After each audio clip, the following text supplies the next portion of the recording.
Hello and welcome to the study of Tibetan language. I'm David Curtis.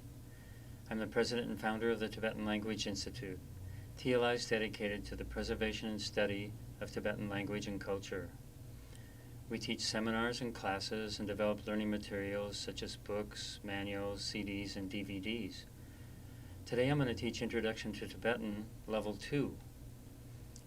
Before I begin with that, I'd like to present an overview of Tibetan language and grammar, and then I'll teach directly from my book, Introduction to Tibetan, Level 2. Now I'll present an overview of Tibetan grammar. When we look at a page of Tibetan, there's nothing that separates out the individual words for us. In English and other Western languages, we have the space between words, but in Tibetan, there's nothing that indicates where the words start and stop. Tibetan does mark where syllables start and stop. They do this with the dot. It's called the tseik. We'll talk about that more later. Tibetan separates syllables then into two kinds. Some syllables are bona fide words, which we're used to in English, and Tibetans classify words as being of three types: nouns, adjectives, or verbs. Then Tibetan discusses this other type of syllable called a particle, or a grammatical particle. In Tibetan, those particles have two general functions. One is to make up words, so we can make up new words by adding particles. This is similar to the English use of prefixes and suffixes. So in English, when we use the suffix or on the verb act, for instance, then we get actor. That's a person who acts, so we've made up a new word. Tibetan does something very similar with this type of word-forming particles, particles that form new words. Then Tibetan has this other type of particle, and that type of particle arranges the words in a sentence. This is similar to the English prepositions in, on, at, from, through, and things like that. They show the function of the bona fide words in the sentence. So when we approach the study of Tibetan grammar, which we're going to do here in the Level 2 book, and the Level 2 book is dedicated to learning to read the Tibetan script and understand the text, it's very helpful to keep this in mind, these two types of particles, the two types of syllables, words, and particles. Now I'm going to teach directly from the Level 2 book, Introduction to Tibetan, Level 2. The Level 2 book is designed to take us from knowledge of how to read the Tibetan script and use the dictionary from that level into actually reading written Tibetan, specifically literary Tibetan Buddhist texts. Level 2 begins with a discussion of several particles: pa, po, wa, wo, ma, mo. These particles have several functions in Tibetan. One of the things they can do is they can take a basic verbal root idea like meditate, and using one of these particles we can change it into what's called the infinitive, which we have in English as to meditate, for instance. So the infinitive, pa and wa, are the two particles of this list that are used to put verbs in the infinitive. Every verb in Tibetan has its infinitive form in either pa or wa, and that's the form that the verbs are listed in under the dictionary, in the dictionary. So of all the hundreds of words that are verbs in the dictionary, every one of them is listed as something pa or something wa, and that makes what we call the infinitive, such as to meditate, to go, to think, to study. This word, sa, gata ga, naro go, ma, gom, pa, gompa, means to meditate. So the pa part is giving us the to part in English, to meditate. If we just took the pa off, we'd have gom, which could mean just meditate or meditation. But when we put the pa on, then gompa, to meditate. So we'll talk about verbs much more a little later on. Pa po, wa wo, and ma mo. So notice with the third one, wa, and the fourth one, wo. This is the letter ba, which, when it occurs as the last syllable of a word, is pronounced wa. And then with a naro on it, it's pronounced wo. We had that in the Level 1 course. So we'll usually be seeing that letter ba, it will be pronounced wa, given the context. I'd like to tell you about a brief rule that can be really handy when actually reading a Tibetan text and trying to decipher exactly what it says. And the rule says that of the two infinitive-making particles, pa and wa is used after words that end in suffixes na, a, ra, la, and no suffix. Na, a, ra, la, and no suffix. So I have the zero with a line through it there indicating no suffix.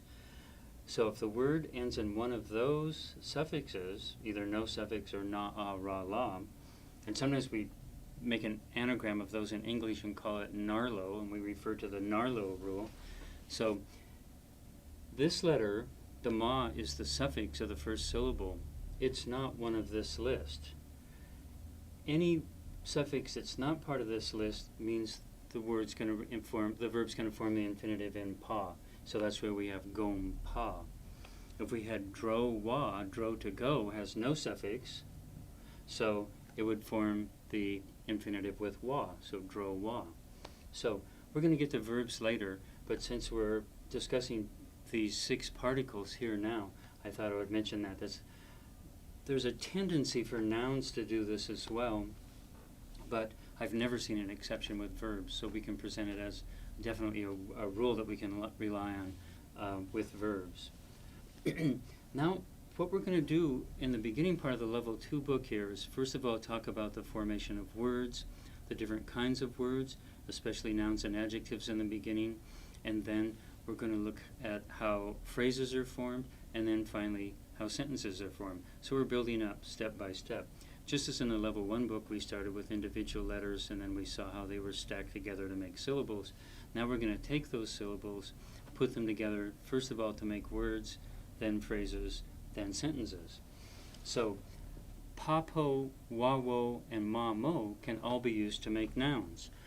I said earlier that the 3 types of words that the Tibetans categorize or distinguish are nouns, adjectives, and verbs. Tibetan is like English in many ways, and one of the ways is that a single word can be a noun, an adjective, or a verb, and it takes the context of the sentence to determine what it is for us. So if we just take the simple word party, for instance, it can be a noun, an adjective, or a verb. We can go to a party, then it's a noun. We can have party favors or party hat, then party's an adjective, and we can party, and that's a verb. That's something that's true about Tibetan as well, runs all through Tibetan. So it's really, context is very, very important in determining many things about Tibetan grammar and syntax, and even such basic things as is the word a noun or an adjective. English, we have the word present, P-R-E-S-E-N-T, something that's given to a person, and then we can present a present. So in English, the pronunciation even changes depending on how the word's spelled exactly the same, depending on how it's used in the sentence. So now to talk about nouns, first of all. Using pa-po, wa-wo, and ma-mo, these things I'm going to say about nouns refer to all 6 of those particles. These particles, when they form nouns, will be the second syllable of the 2-syllable word, for instance, or the last syllable of a 3 or 4-syllable word as well. And then very rarely there's a 5-syllable word. Nirvana is nyanen le de pa, with the pa there. Quite unusual to have a 5-syllable word. Nyanen le de pa, 5 syllables. Okay, so then to nouns.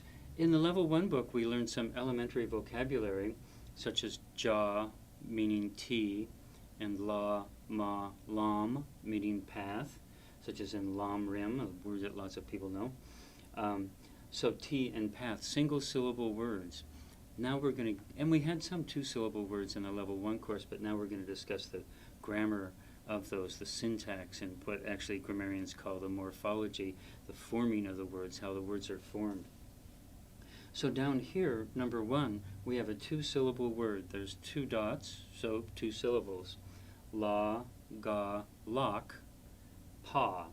So first we spell out the first syllable and pronounce it, spell it fully and pronounce it, spell and pronounce the second syllable, then we go back and pronounce the entire word together. So this word again would be spelled la, ga, lak, pa, lakpa, hand. It means hand, ordinary word for hand. So what we have here is an example of a word where the particle is just part of the word. It's not adding any new meaning or particular meaning to the word. It just means hand. In some contexts, especially in the sadhana meditation practice text or in poetry, we will see that the pa will be dropped off, but it doesn't change the meaning at all. They drop it off for purposes of meter to make the meter work out.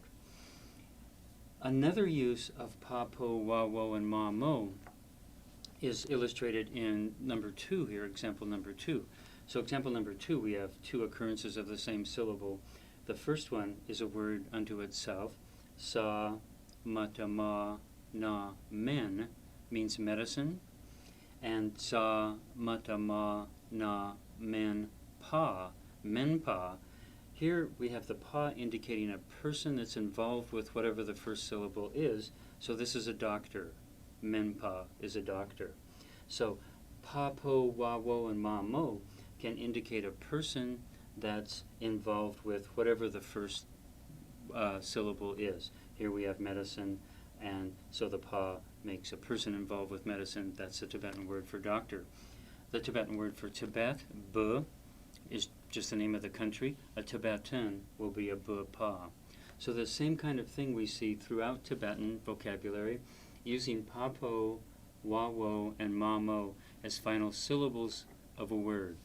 Those particles often don't have much meaning in and of themselves, but when combined with a word, they can give new meaning to the word, such as here they can put the concept of meditate into the infinitive form, to meditate, or here they can put the concept of medicine into a form where we're making a new word, men pa, a person who does medicine, or a doctor.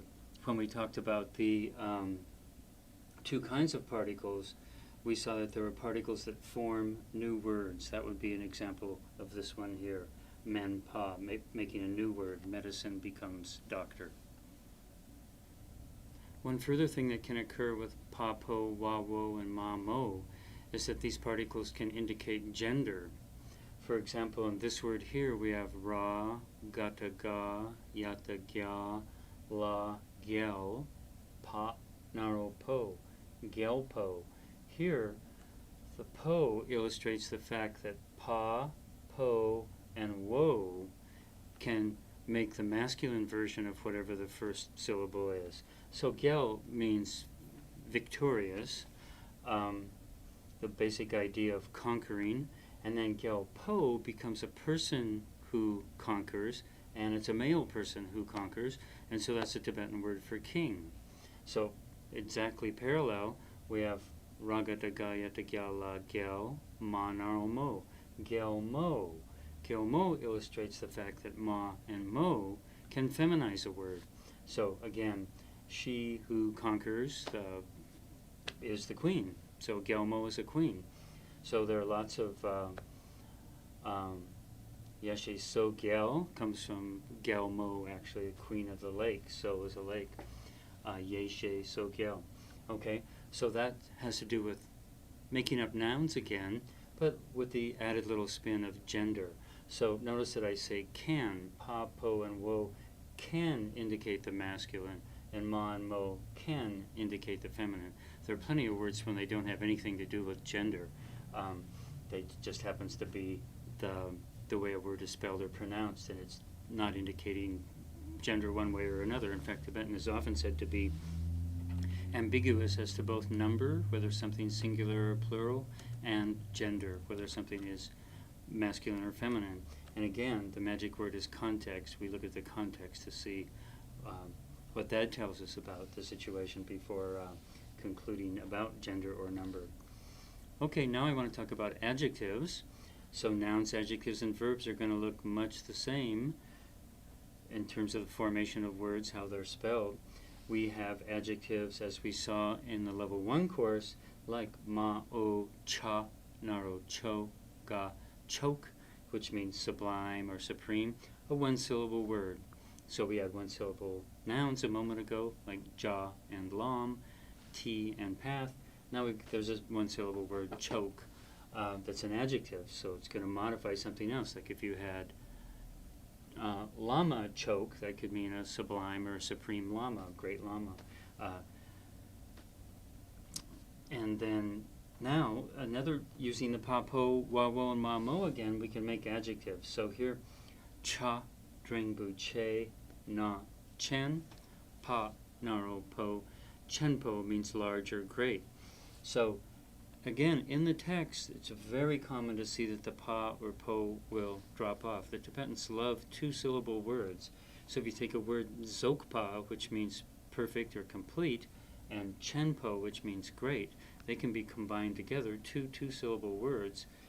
Using the first and third syllables, we get dzog chen. We drop off the pa and the po. So these particles are dispensable when it comes to actually writing the text, and especially if we're writing in poetry, or we're reading poetry, and many of the sadhana practice texts are poetic. They're written in poetic form.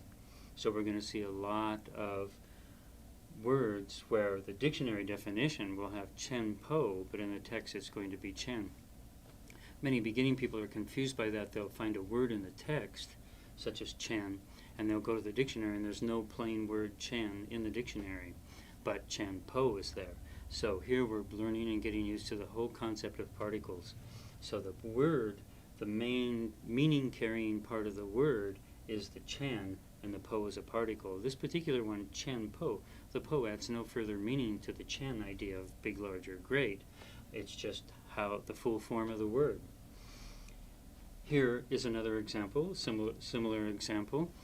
Ga o sa ra sar means new. Most people watching this program will be familiar with Losar, Tibetan New Year. Lo means year, sar means new, so Losar is literally year new. That's a Tibetan word for New Year. But here, sarpa can be a noun or an adjective. And again, the pa doesn't add any meaning at all here. So in the dictionary, you might well find sarpa, just meaning new, as an adjective. So pa doesn't mean something that's masculine and new, just because pa can on occasion indicate masculinity. In this word, this similar thing is true. Zaba zab, ma naro mo, zabmo means profound. The mo is just part of the word. Zabmo just happens to be a two-syllable word, so it's not adding any meaning to the word. If we took it off, it would still mean profound. Here we have a noun, cha naro cho sa chu, which means dharma, followed by an adjective, za ba zab ma naro mo. So chu zab mo is profound dharma. In Tibetan, the adjectives will come after the word they modify, usually. Chu zab mo, dharma, profound. We would translate that into English as profound dharma. In some texts, sometimes you might also see this mo dropped off, and it would still mean exactly the same thing. So we have to get used to these particles and be very flexible in our interpretation of them. They can be making nouns, adjectives, or verbs. They can be indicating gender as masculine or feminine, and really the context is going to determine much of our interpretation, how we interpret the word. And that's, as I was saying, much like English is as well. Ch, zabmo then, noun, adjective, is a standard pattern that we see in Tibetan. English is a language that places the subject first, the verb in the middle, and the object at the end, as in like a sentence, she reads French. She is the subject, reads is the verb, and French is the object, that which she reads. The complement, some people call it these days. Most languages of the world are either subject, verb, object, like English, or they are like Tibetan, subject, object, verb. English puts the adjective before the noun, profound dharma. Tibetan puts it after, ch, zabmo.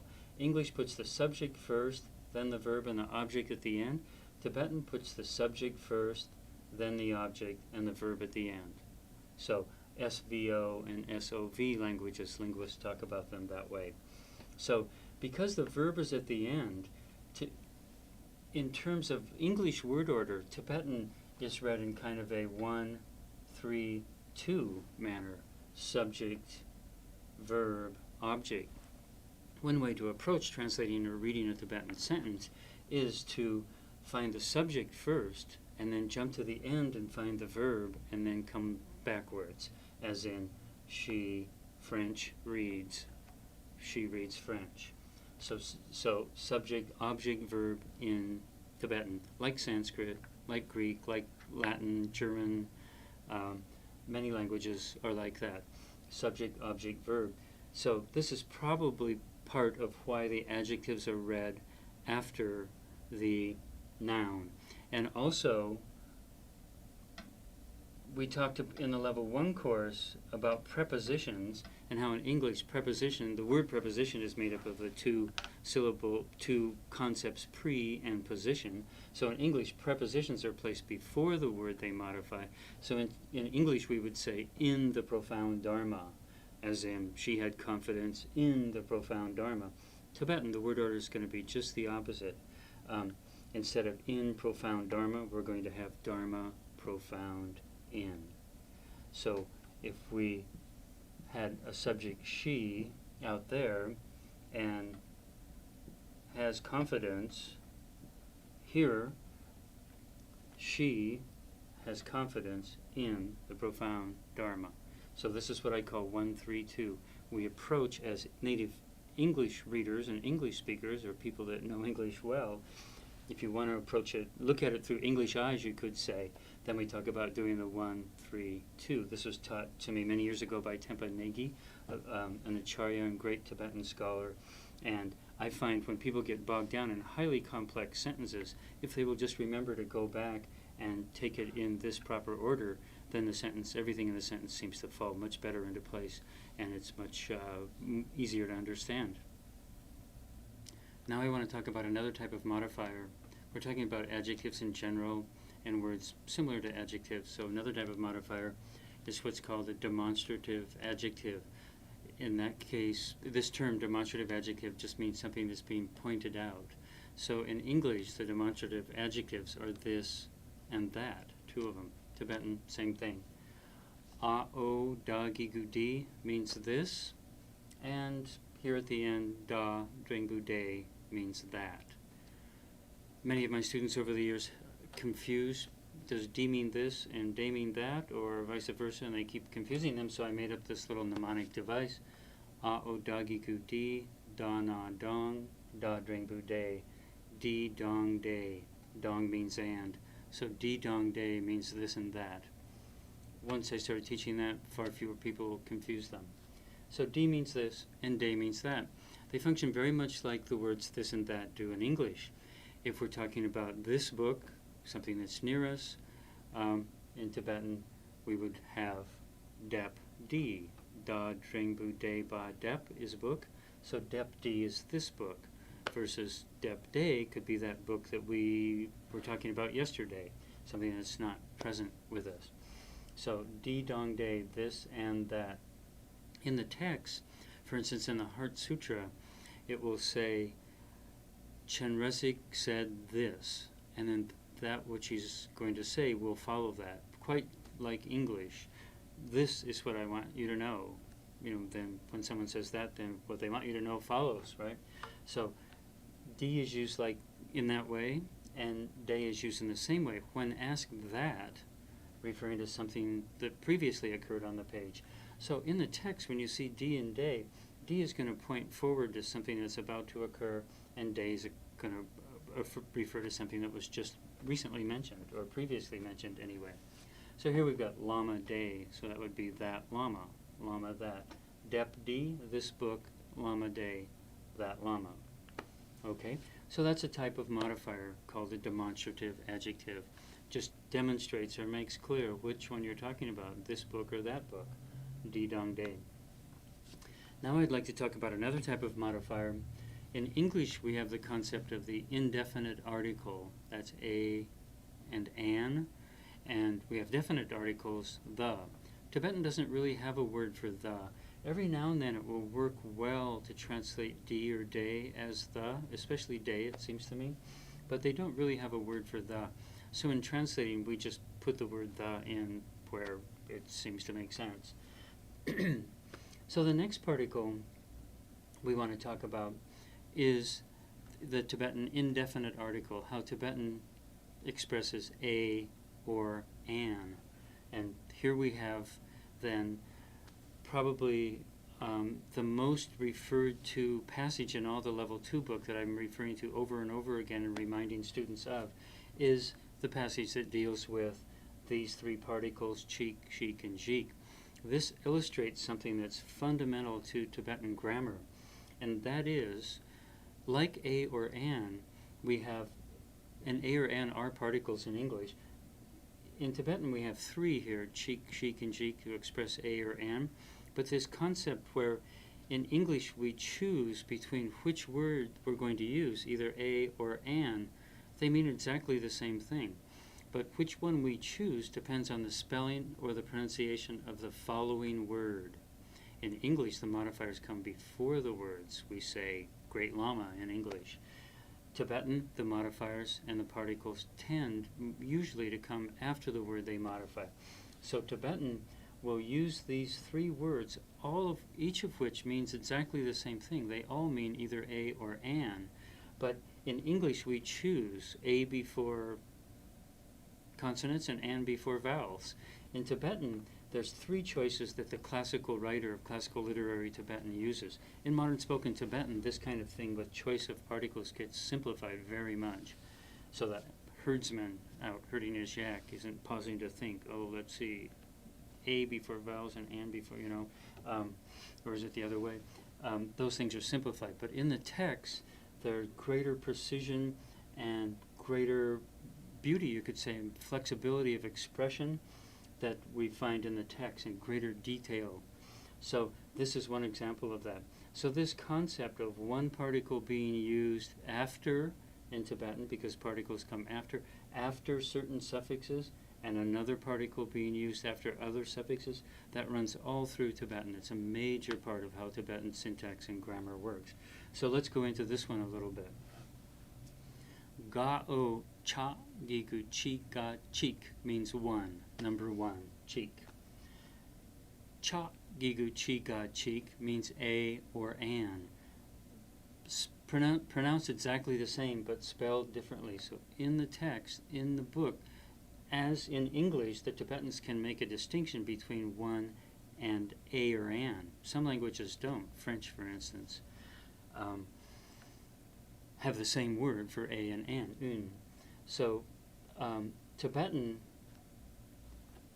in classical literary Tibetan, if the author wants to modify a preceding word by the concept a or an, he chooses between three different particles. Cheek is used after suffixes ga, da, ba, and dadrak, daratadra, gadrak, dadrak. In the Level 1 book we saw that dadrak was a second suffix da. This is a really eccentric thing in Tibetan. The suffix da is not written down anymore. There have been three great revisions of the Tibetan language since it was first formulated by Tunmi Samboda in the 7th century, somewhere around the 630s, 640s. During one of the councils that they had, one of the great revisions, they decided to stop writing down the second suffix da. In words like kuntu zangpo, a word that many people know, kun means all, and it's spelled these days, in recent centuries, ka, shabkyu, ku, na, kun, means all, kun, as in kuntu zangpo. Samanta Bhadra, entirely good, completely good. Basic root idea there is all, or entire, complete, kun. In the old days, that word had a second suffix da on it, and they decided not to write them down anymore. Even though the second suffix da isn't written down, it's still going to control which particle comes after it. So that's a slightly bizarre thing about Tibetan grammar. So here, this word cheek, for us readers, cheek is not going to present many problems, because whether a word ends in da or second suffix da, I guess on occasion it can present some difficulty, some confusion. So if a word ends in ga, regular suffix da, or suffix ba, ga, da, ba, or second suffix da, then the classical author is going to choose cheek. So for instance, in a word like gyu, which is tantra,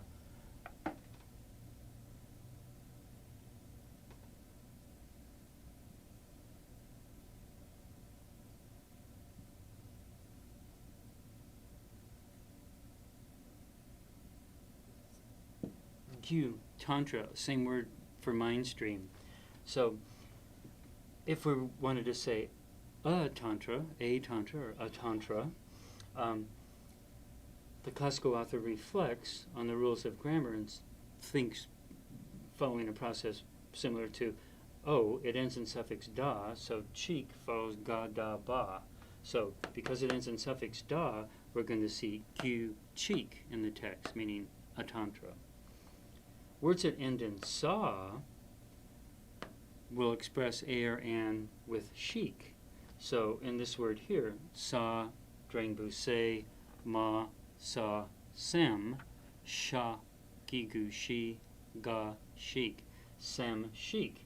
Chic is used after sa and only sa. Sa tends to be a selfish suffix throughout all these other types of particles that we're going to talk about. We'll often see that sa takes its very own particle. And so usually when this is taught, this is one place where I vary and I differ from the classical way of presenting things in classical order. I usually like to do that, but I have a very good reason for doing that. Jik is usually presented first, and the reason I do that is it's much easier to remember that cheek is used after ga, da, ba, dadrak, and chic after sa, and then jik after all other suffixes and all other suffixes and second suffixes. So it just makes it simpler to memorize it this way. So even though you'll find the order usually, they call this the jik particle, and it will be treated first in classical Tibetan grammar books and in other fine Western grammars on Tibetan, whether in French or German or English. Usually jik is going to be placed first, but I place it at the end for this reason. So da, o, wa, na, wang, ja, gigu, ji, ga, jik. Wang is an empowerment, and jik means a or an. So to say an empowerment, and notice in English we have to switch from saying a, like a tantra, to an. So an empowerment will be wang jik in Tibetan. So this is worth knowing in and of itself, so we know what's going on when we run into these particles cheek, chic, and jik. But what makes it even more important is that there are 4 other very commonly occurring particles that have a root letter cha, root letter sha, and root letter ja, and they use the same suffixes. So if you learn this for this one, you get used to this idea of the spelling of a word controlling which particle we use after it, and choosing between different particles to modify words that are spelled in different ways. You get used to that concept and that idea, which, as I say, is throughout all of Tibetan. But then you also, once you learn this, it will be very, very easy to learn those other 4 because they follow exactly the same rules. So in the grammar book, the mnemonic grammar poem, as it's sometimes called, The Divine Tree, it's a 100-line poem that lays out almost all the rules of this kind of thing in the whole language of Tibetan. And it's made into a poem of 7 syllables per line that's really easy to chant. And so it was written in the 19th century as a commentary, but a commentary to be memorized, so that the children in school in the Tibetan world, both in Tibet and throughout other places in the world where Tibetan children are being educated in a traditional manner, they memorize that poem, and it has all these rules like this in it. So we'll be talking about that some more in the future. So again then, cheek means one when spelled like this, ga o cha gigu chi ga cheek. When it's just cha gigu chi ga cheek, so cheek and cheek, this one is a or an, and then this one has 2 synonyms, unlike in English where we just have a and an. Here in Tibetan we have cheek, chic, and jik, all meaning a or an. The next thing is pluralizing particles. In English, when we want to pluralize a word, we change the spelling. Woman becomes women, for instance. Book becomes books. So we change the spelling of the word to pluralize it. Tibetan, like in so many other things, when they want to pluralize a word, they add a particle after it. Ra, nata, na, ma, sa, nam, da, ga, dak. And in colloquial Tibetan, even though that's not our subject under discussion, tsa, naro, tso. Those are three pluralizing particles. So for instance, me, magi gumi, is a person. In colloquial Tibetan, they can say meet so, and it just means people in general. The Tibetan language is minimalist when it comes to grammar, unlike English, and especially unlike Sanskrit. That means, what I mean by that is they use a minimal amount of grammar to convey the message. So Tibetan won't use those three particles that we just saw, cheek, chic, and cheek, to mean A or N, nearly as much as we would in English. We can't just say, hand me book in English. We have to say, hand me a book, for instance. But in the Tibetan text, we see those particles are used, generally speaking, far, far less than they are in English, and even some, like the word the, they don't have a word for the even. Pluralizing particles are the same.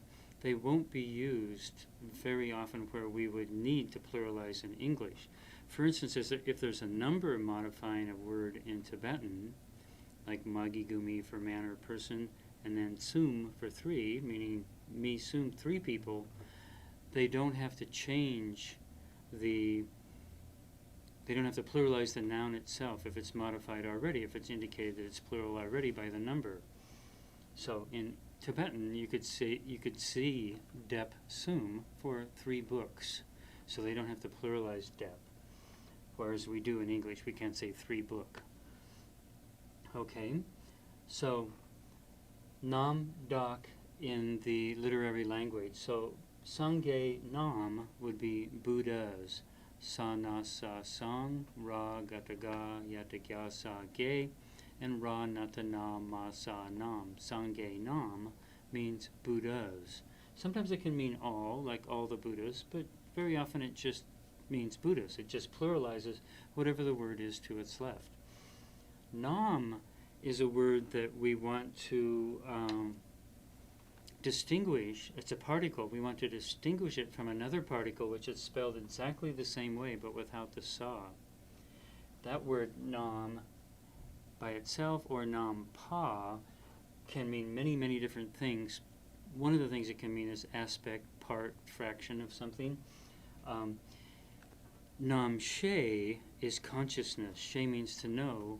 Nam she then is partial consciousness, or knowing the aspects of things, parts of things, rather than the whole picture, contrasted from ye she, which is primordial knowing or transcendent knowing. So that other nam is going to be very, very frequently seen. This one, there's a little mnemonic that I came up with again. If it has a sa, the sa consonant reminds us of the S in English, and we pluralize in English with the S. So the nam that has the sa is the pluralizer, and the one that doesn't means something quite different. Nam pa or nam par are three different forms that we'll see nam in, but none of those three have the sa. When it has the sa, it's the pluralizer. Sangye is a Buddha, so sangye nam is Buddhas. Dadring Bude means that, so Dadring Bude, Daga Dak pluralizes that, so that's those. So Sangye De Dak would be those Buddhas. Sangye Dak, forgetting the nam there for a minute, Sangye De would be that Buddha. Sangye De Dak would be those Buddhas. And nam could be used interchangeably with dak. You could have Sangye De Nam, and that would be those Buddhas as well. So, very frequently seen pluralizing particles in Tibetan. Again, the particles coming after the word. The word is the thing that bears the principal meaning, like Buddha, and the particle, such as nam, in this case, is modifying the word Buddha, in this case, pluralizing it. Okay? So, Speaking of pluralizing, that's a related concept to numbers, so the next thing I mentioned in the Level 2 book is numbers. We just saw cheek a moment ago when talking about cheek without the ga, a and an, cheek, chic, and jeek. Ga, o, cha, gigu, chi, ga, cheek is 1. So here I have the numbers 1 through 10 written out, and then again with their numerals written down. So 1 is ga, o, cha, gigu, chi, ga, cheek. 2 is ga, o, nya, gigu, ni, sa, ni. And there are other ni's that we'll run into. It's always been helpful to me to remember that cheek, ni, and ga, o, sa, shub, q, su, ma, sum, 3, cheek, ni, sum, they all begin with ga prefix. So cheek, ni, sum is 1, 2, 3 in Tibetan. And then ba, o, ja, gigu, ji is 4. I always like to mention in context of discussing the number 4 that if we just had plain ja, gigu, ji, that's the Tibetan word for peace, as in the absence of conflict. For instance, peace, ji. Ji mi is a cat. And then further, ga, o, ja, gigu, ji means ground. Ground is a concept that Tibetans are talking about all the time when discussing the nature of mind, the ground of reality and whatnot. The ga on the word ji reminds me of ground. The ba on ji, the ba has 4 sides, and so it means 4. That's how I remember it. A ba with 4 sides reminds me that ji with ba is 4. Ga on ji, pronounced exactly the same way. We have ji, and ji. The simple one is peace, the one with ga is ground, and the one with ba is the number 4. So all 3 of those we'll see quite frequently. Jine or shine in some dialects is calm, abiding, or shamatha, for instance. Okay, cheek, ni, sum, ji, 1, 2, 3, 4, and lanata na is 5. So we had in day 1 of studying Tibetan, just plain na means I or me. Na nam would mean we. Na to be distinguished from now la. Nata na, 5. Na and na pronounced the same way. Okay, down to 6. Da, rata, dra, shub, q, dru, ga, druk is 6. Ba, o, da, shub, q, du, na, dun is 7. Ba, o, ra, gata, ga. Yata, gya, da, ge is 8. Da, o, ga, shub, q, gu is 9. And ba, o, cha, shub, q, chu is 10. Ba, o, cha with the first cha, ba, o, cha, shub, q, chu is 10.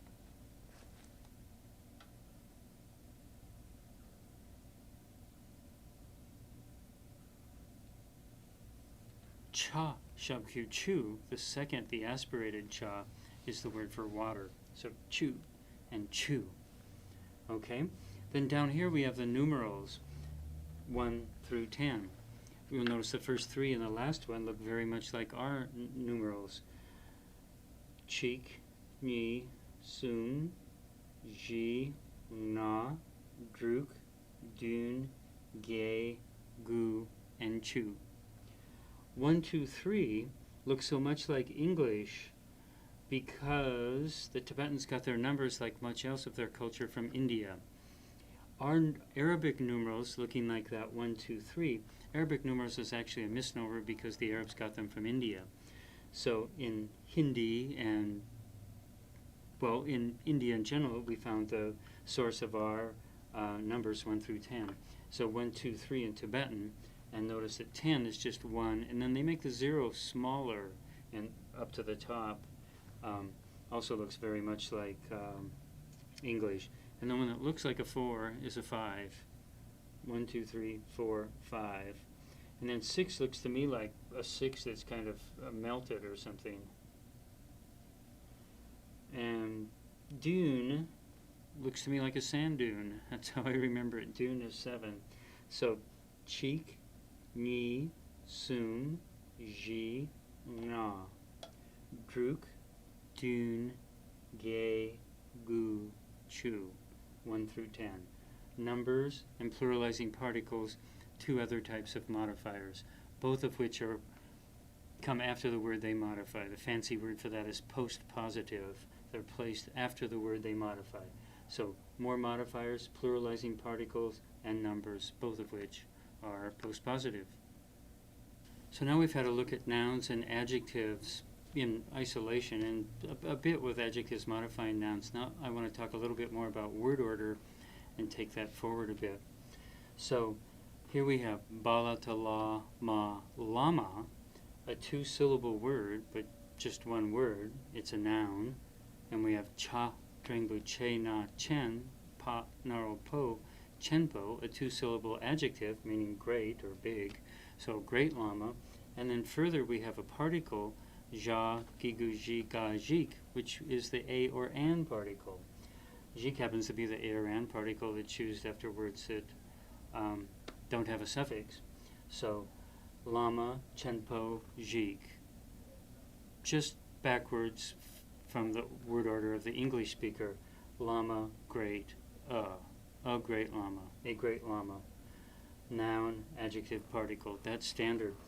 It's possible to have 2, 3, or more adjectives modifying the noun, and then have a couple of particles at the end as well, of different kinds of particles. For instance, we could have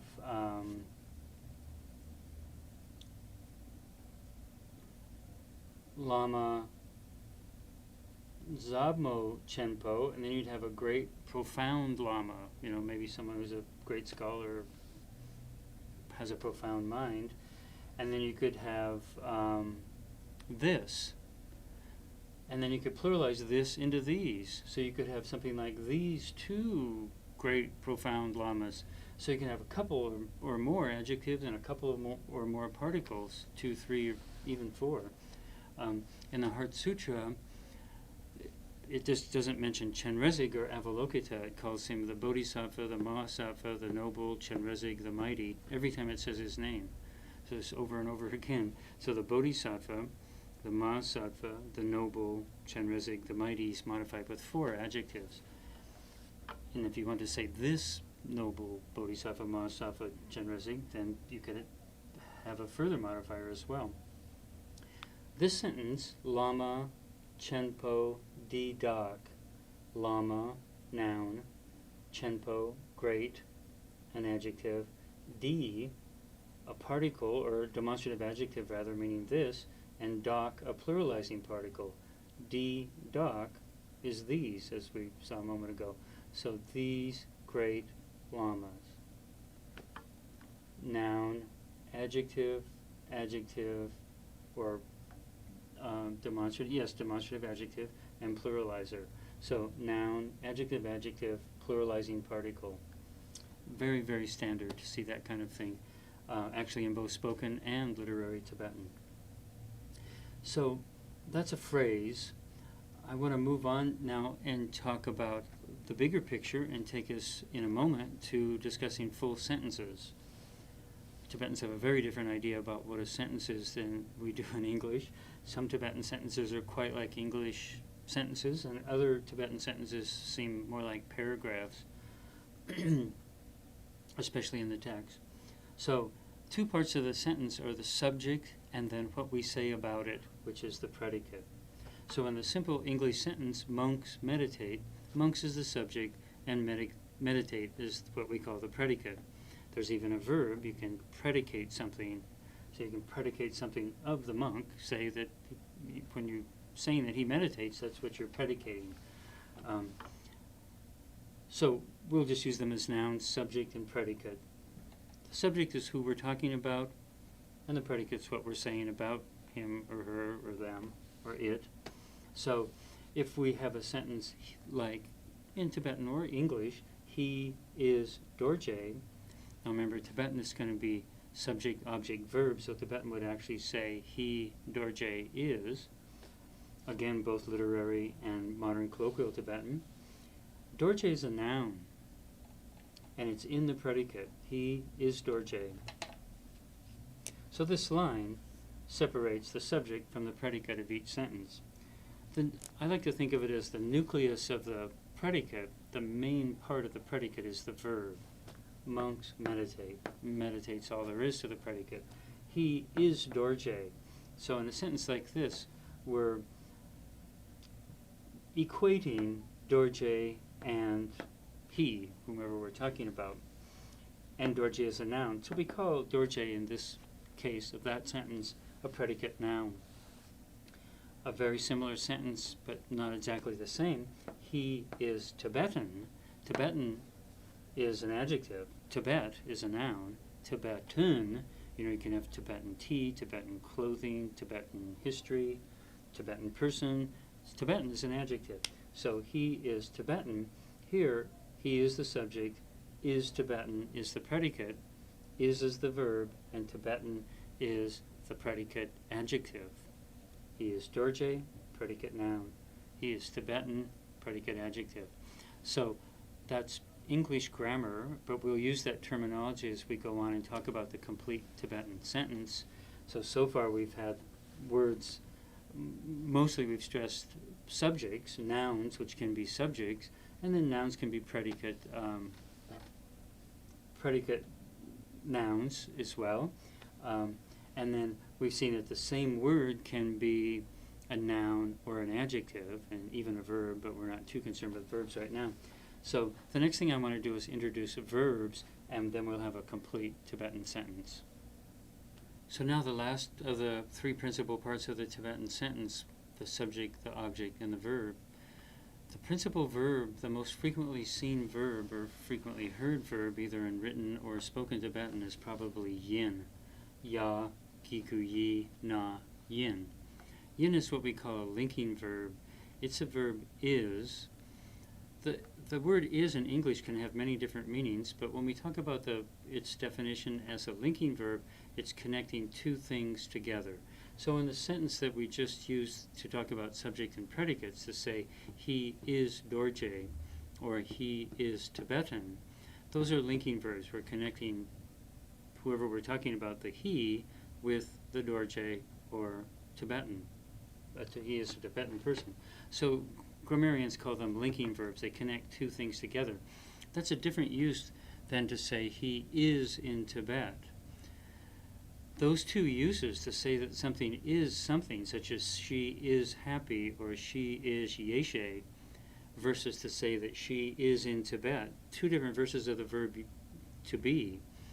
Tibetan uses two verbs. English makes the same verb do two different things. So the verb yin is the linker in Tibetan. Ya, kigu yi, na, yin. X is y, x, y, yin is what Tibetan will say. I, Tibetan, am. Na, ba, naro, bo, da, bu, pa, ya, gigu, yi, na, yin. Na, bu, pa, yin. So in this sentence, na is the subject. Then we jump to the end and find the verb. Yin can mean am, are, is, was, were, be, being, been. In literary Tibetan, it's used for singular and plural, and what we call first person, second person, third person of each of those. So I is first person, you second person, she, he, it, the book, whatever, is third person singular. We is first person plural. You, or you all, or y'all, is second person plural, and they is third person plural.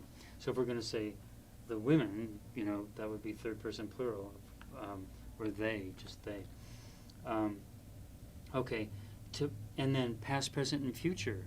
So yin in literary Buddhist Tibetan is used for all of those. It's used for I am, you are, she is, we are, y'all are, and they are. in the past, present, and future. I was, I will be, she was, she will be, she is, all of those things. Yin is like an equal sign that's just equating two things, and it doesn't matter if there's how many of them there are or what time we're talking about. You know, I was a student, I am a teacher. In English, we switch back and forth with the verbs. Tibetan, it's just yin. So what we're saying there is whatever is in the subject place, here, na, or I, is being equated with whatever's in the middle place. I am Tibetan. And here again, pa is a particle that makes a person associated with the first syllable. So b is Tibet, b pa is Tibetan. Actually, adding particles is very much the same thing we do in English. To change Tibet to an adjective or a person associated with Tibet, we put an at the end, Tibetan. English, Tibetan. Tibetan, pa, Tibet person. Okay, so I am Tibetan. So the way that we deal with Tibetan, we could diagram it like that. We find the subject and label it number 1, then we jump to the end for the verb and label it number 2, and then we go backwards for step 3 until we get back to where we began at step 1. So, na is I, yin is, am, are, was, were, being, been. So I am, and then we go backwards. Particle. Don't know how to translate it yet till we see its context. Oh yeah, Tibet, pa. So Tibetan. So I am Tibetan. Even this, if this was 20 syllables long, we would still go backwards in this step 3. So 1, 2, 3. Just looking at it, it's 1, 3, 2. But if you want to read it in English order, the Tibetan sentence read in English order to make it easier to access in the beginning for a beginning person, 1, 3, 2. I am Tibetan. And if you want to put in a cheek there for I am, it would be jik actually. Na bupa jik yen. 1, 2, and then jik Tibetan, a Tibetan. So you follow just backwards. So that 1, 3, 2 thing can be very, very handy in breaking down a Tibetan sentence. And colloquial Tibetan works in that same way, 1, 3, 2. So that's the verb yin, all but ubiquitous, very frequently seen verb covering a lot of territory that we have in English with, again, 3 tenses, 2 numbers, singular and plural, and first, second, and third persons. Okay, now I want to talk about its twin or its partner verb, and that's the verb y. Ya, naro, yo, da, y. In English, we say I am a Tibetan, or I am a Montanan, or an American, or whatever, and we say I am in Montana. Tibetan uses 2 verbs for those 2 different purposes. The verb y, so the verb yin is just the linking verb. It's like an equal sign. The verb y expresses 3 different things in Tibetan. We're just going to treat with one of them today, but later on you'll see all 3 uses are seen quite frequently, especially the first 2. So the verb y can express location,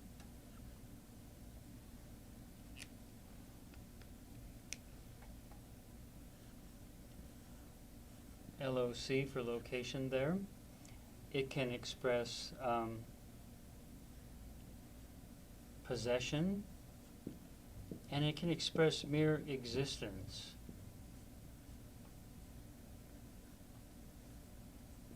So to say that something still exists, does it exist, that chairs exist or don't they? Sounds very Buddhist type of discussion. Y can mean all 3 of those.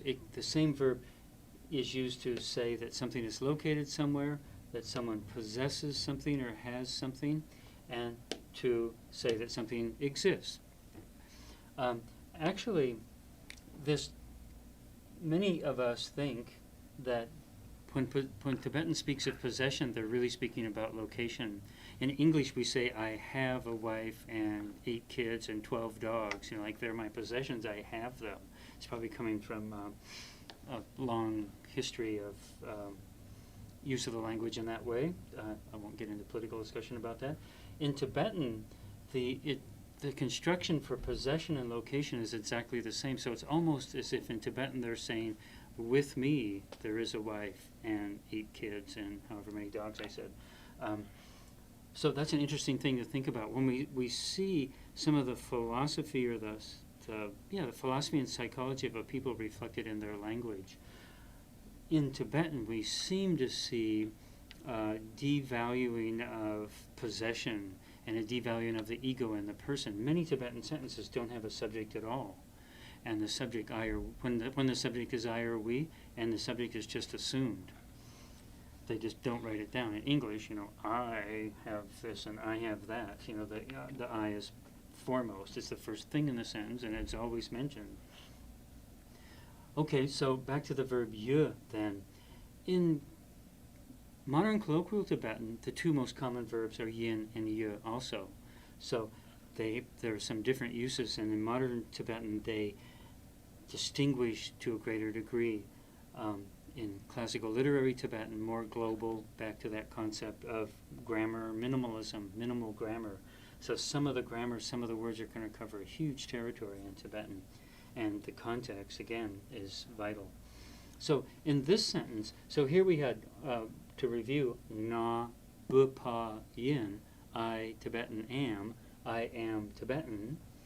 Here we have na bu du ye, na, ba naro bo da bu, da shub q do, ya naro yo da ye, na bu do ye, I Tibet in am. In the level 1 course, we learned that la means in, on, at, to, toward, through, points out indirect object, can point out some direct objects, but basically in, on, at, to. La, when we get into a further level of studying the grammar, we learned that la is but one of 7 equivalent particles. They're called the la dun particles. Da, naro, do, na, dun means meaning. So they're the 7 particles that mean la. They mean the same thing as la. La meaning to, in, on, at. Do is the proper particle to use after a word that ends in suffix da. So there we have suffix da followed by a do. Do means the same thing as la, which is in, on, at. So I, Tibet, in, am. So again, I is the subject of the sentence. Ye is the verb. We find the subject, label it number 1, find the verb, label it number 2, and then the syllable immediately to the left of the verb, no matter what part of speech it is or anything else, is number 3, and then we put an arrow pointing back all the way if you want. So I am in Tibet. So ye, a verb that's used to express location. This la dun particle, this la particle, one of its functions is to point out location. So the verb, the la dun particle, and the verb ye work together and will be seen together very, very often, both in expressions of possession and location. If we were just going to say Tibet exists, some people say it doesn't, it's just China now. Other people say no, Tibet exists. That would just be bu, ye, Tibet, and the verb of existence, ye. If we were going to say I am in Tibet in modern spoken Tibetan, we would say na, bu, la, ye. But in a literary text, they have this thing of the assortment of particles, a version of what we have with a and an. Depending on the spelling of the word that's being modified, the classical author would choose between 7 different la dun particles, particles that mean la. And in this particular sentence, because Tibet, bu, ends in a da, we need the do there. So na, bu, do, ye. I am in Tibet. So 2 very important verbs that we'll see a lot of in both classical Tibetan and modern spoken Tibetan. In modern spoken Tibetan, yin and ye are only used for the first person to express I or we. And then there are other verbs, which we won't talk about now, for second and third person, for you and she and he and they, etc. Okay? So yin and yu are first two verbs and the two most important verbs in Tibetan. Our focus here in the Level 2 course is learning to actually read a Tibetan text. So I began by presenting the concept of particles and saying that particles are one of the two aspects of Tibetan. When we look at Tibetan, we're dealing with a series of syllables, and the syllables are of two kinds, bona fide words and then the particles. Then the particles are of two kinds. They're particles that modify words or change the words or used to form new words, and they're particles that organize words. So of the first type, the type that form words, we saw a word like b combined with a particle like pa. Bupa would be a Tibetan, making a new word, Tibetan person. Now we're going to discuss the topic in more depth of those types of particles that organize words. In Sanskrit, which is a language very different from Tibetan, but which influenced Tibetan very much when Tunmi Samboda, the first great Tibetan grammarian and the creator of this script, went to India. One of the things he did, they say, at Nalanda University was study Sanskrit. When he came back after years of studying all the Buddhist arts and sciences, he developed the Tibetan language, what I call the New Tibetan language. They had a language, but it was not written down. He modeled the written form of Tibetan, classical, literary, Buddhist Tibetan, on the Sanskrit language. Sanskrit is a language that belongs to the Indo-European language family, as does English, and German and Russian and French, for instance, and ancient Greek and Latin are very close to Sanskrit in their grammar. One of the aspects of those types of languages, the Indo-European languages, they're called inflected languages. They change the endings on words to show how the words are used in a sentence. We have a holdover in that in English when we can see when we look at the word like my, mine, me, my, mine. So each of those will be used to refer to the same person, me, but in a different grammatical context. In Indo-European and in Sanskrit, most particularly, we have 8 great categories that nouns and adjectives can be organized into. This applies also to Tibetan nouns, but not exactly, not precisely. The Tibetan scholars map this onto the Tibetan language, but it's not a perfect fit. And they refer to it, the grammarians, the scholars of the language itself, refer to these 8 different cases, they're called, or 8 different functions that a noun can have. So people who have studied Greek, Latin, Sanskrit, Russian, and German, for instance, are used to this concept. For others, it's new, so I thought I would present an overview of this idea of the cases here.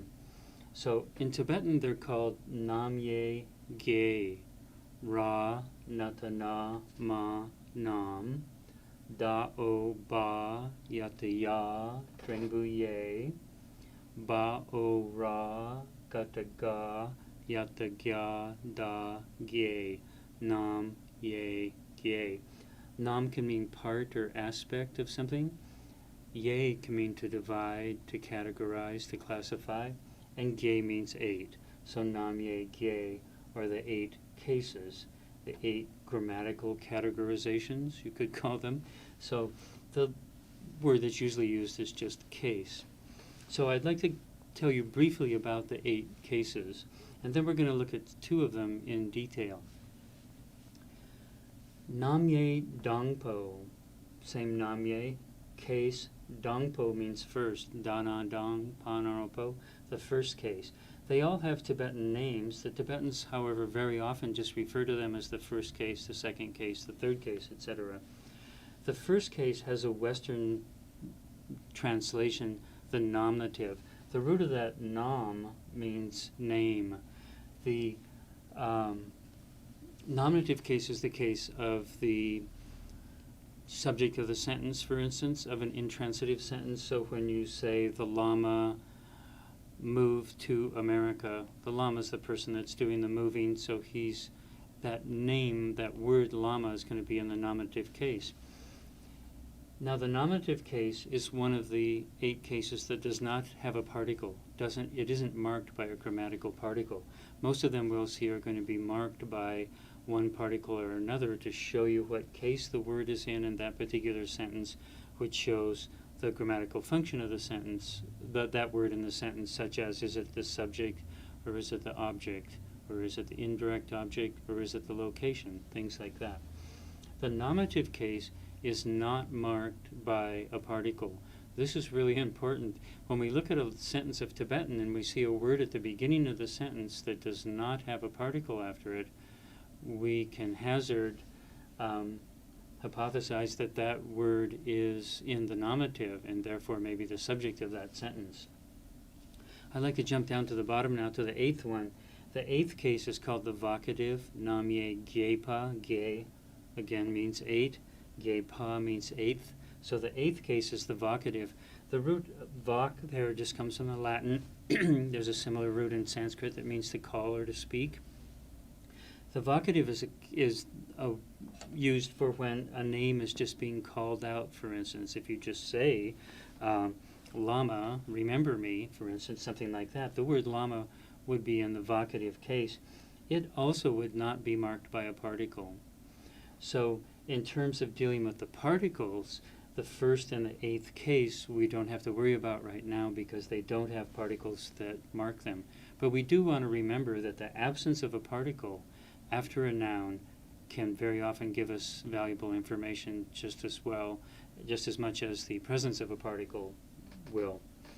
Okay, the 2nd case is the accusative in English, Nipa in Tibetan. Ga-o nya gigu-ni sa-ni is 2, as in 1, 2, 3, and pa makes the ordinal or second. Tibetan, by the way, makes the ordinal of every number except 1 merely by adding the pa. So 1, 2, 3, 4 are called cardinal numbers, and 1st, 2nd, 3rd, 4th are ordinals, as in order. So Tibetan makes the ordinals again just by taking the cardinal version of the number and adding 4. So here again, ni is 2, ni pa is 2nd. Okay, so and then for some strange reason, dongpo is 1st. But looking at English again, to make the ordinal of 1, we get 1st. That's a little bizarre as well. Dongpo 1st, nipa 2nd. The 2nd of the 8 grammatical cases is the accusative. The accusative case, the 2nd, the 4th, and the 7th all belong to a group, you could say. The jipa, the 4th case, the dative, and the dunpa, the 7th case, the locative, it's pronounced locative. They all are indicated in Tibetan with a series of particles called the la particles. They're called the la dun particles.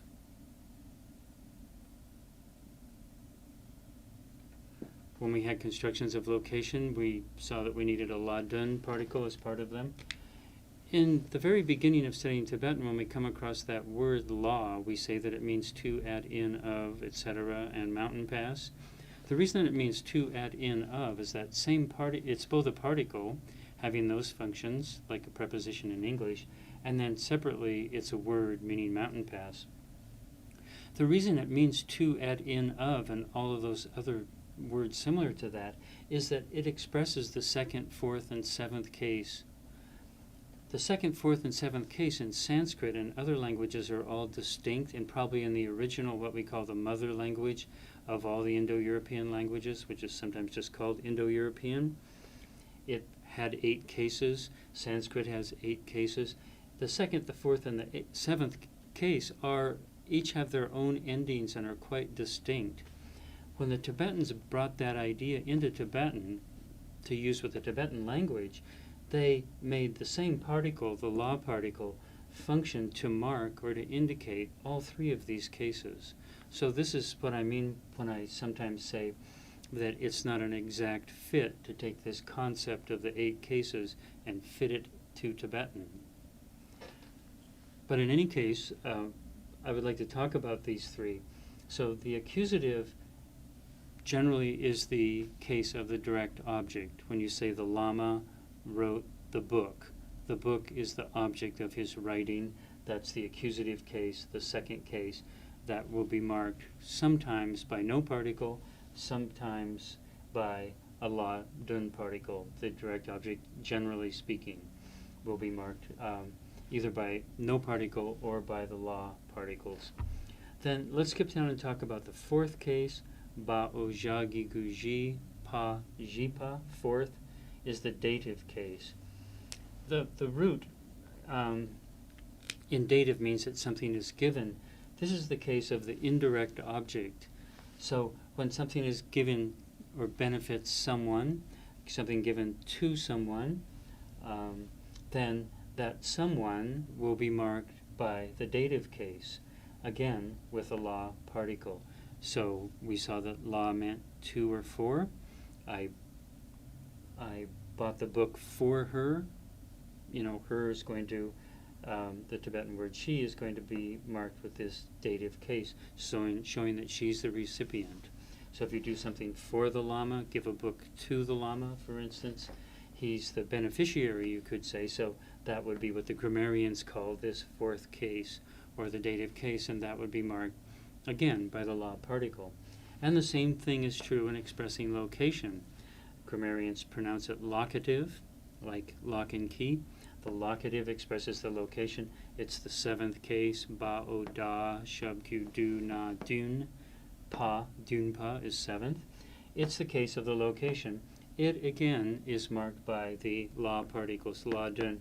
Here, la and then dun, da na do na dun. Dun means meaning. So they're the particles that mean the same thing as la. There's 7 of them.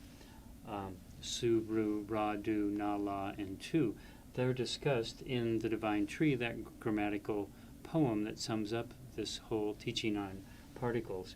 A very excellent book to explore after completing the Level 2 course. So in sum, the second, fourth, and seventh cases to express the direct object, the recipient, you could say, the indirect object, and the location of something, they will all use the la particles. Okay, so that takes care of the first and the eighth go together because those are the two that don't have a particle at all, and then the second, fourth, and seventh all are grouped together because they all use the same particle.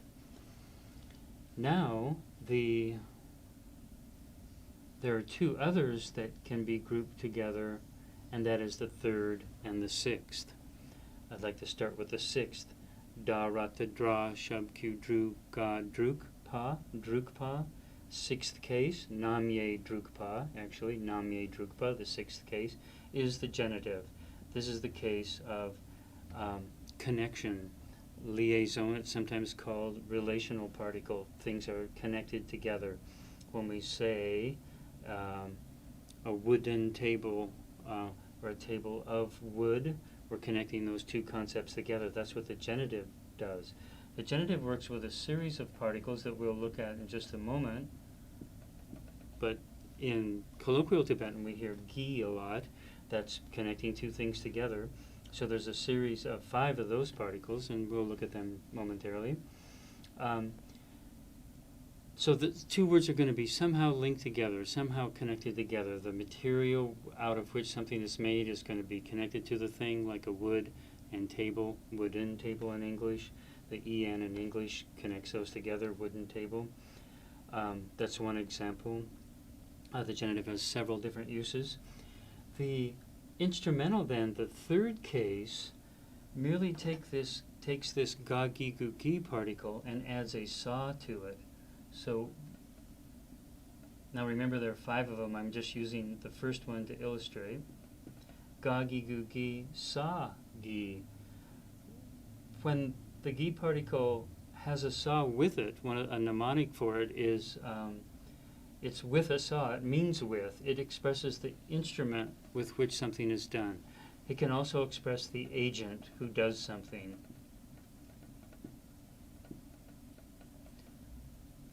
the agent or the instrument are expressed by the third case, marked by a sa, almost exclusively.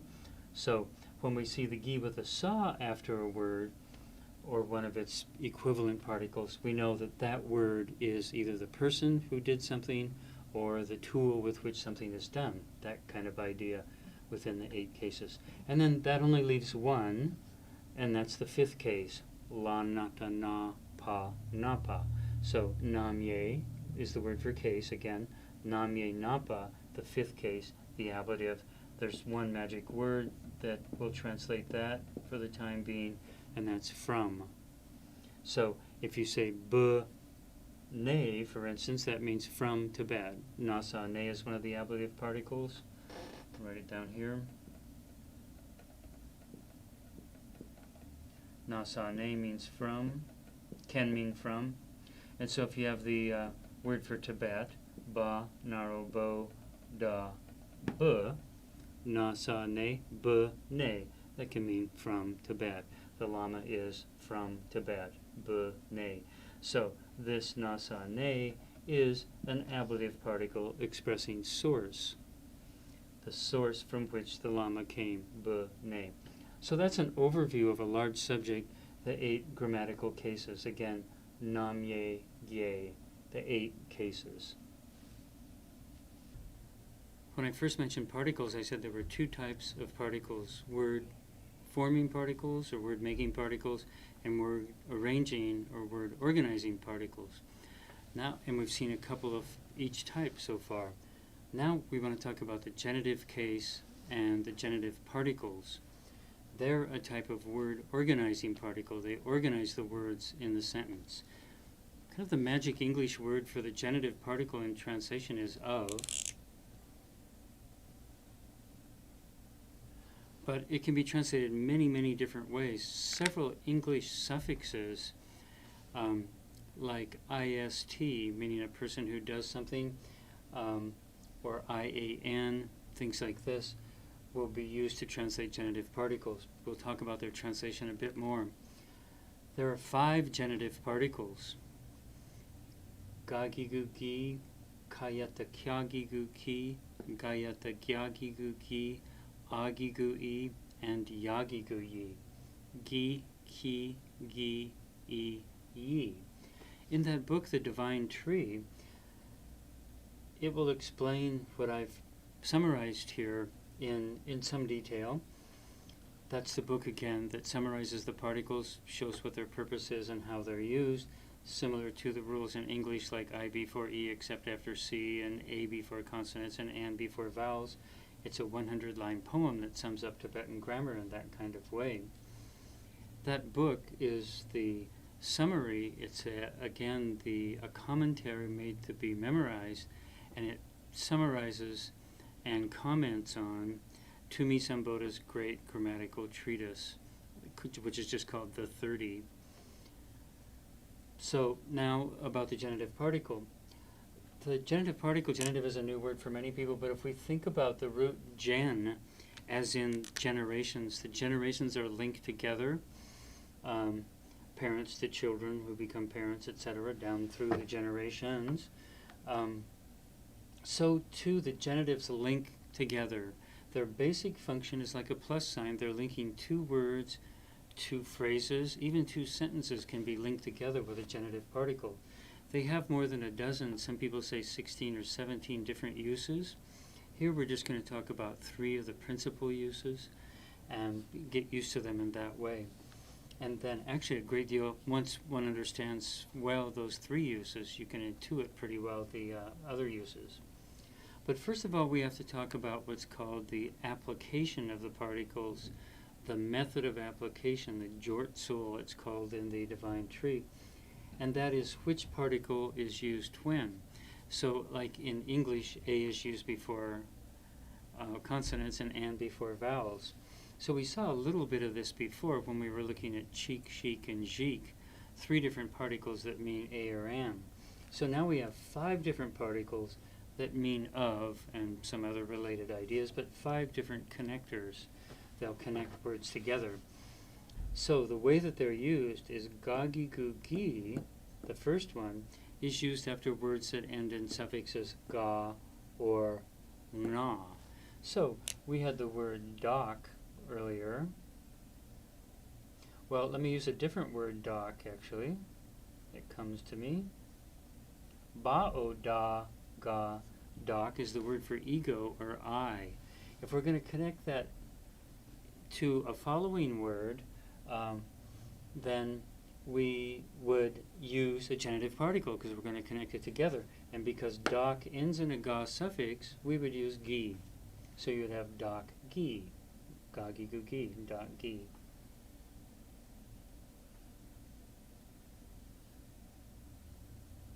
That could mean egoist, or we don't really have a word in English like ego us or ego-ish, but it could almost mean selfish in a way. Someone that's an egoist is focused on themselves.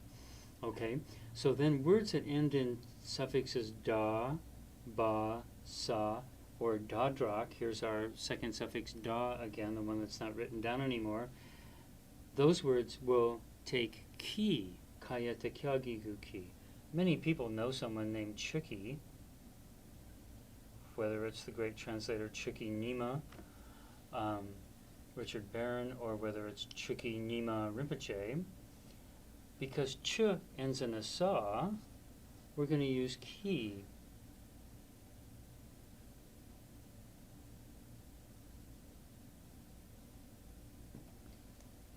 That can mean of the Dharma, or even dharmic in some context. Chuki Nima, Nima means sun, like solar, the sun in the sky, so he's the son of the Dharma. So that could be metaphorical for the radiance of the Dharma, for instance. But Chuki, not Chugi, but Chuki, because Chu ends in suffix sa. Dharma ends in suffix sa. So the rules tell us it must be Chuki. So we're not going to hear Chuyi or something like that. Okay? And then Gagigugi is used after words that end in na, ma, ra, or la. So if we take the word lam that we had up earlier,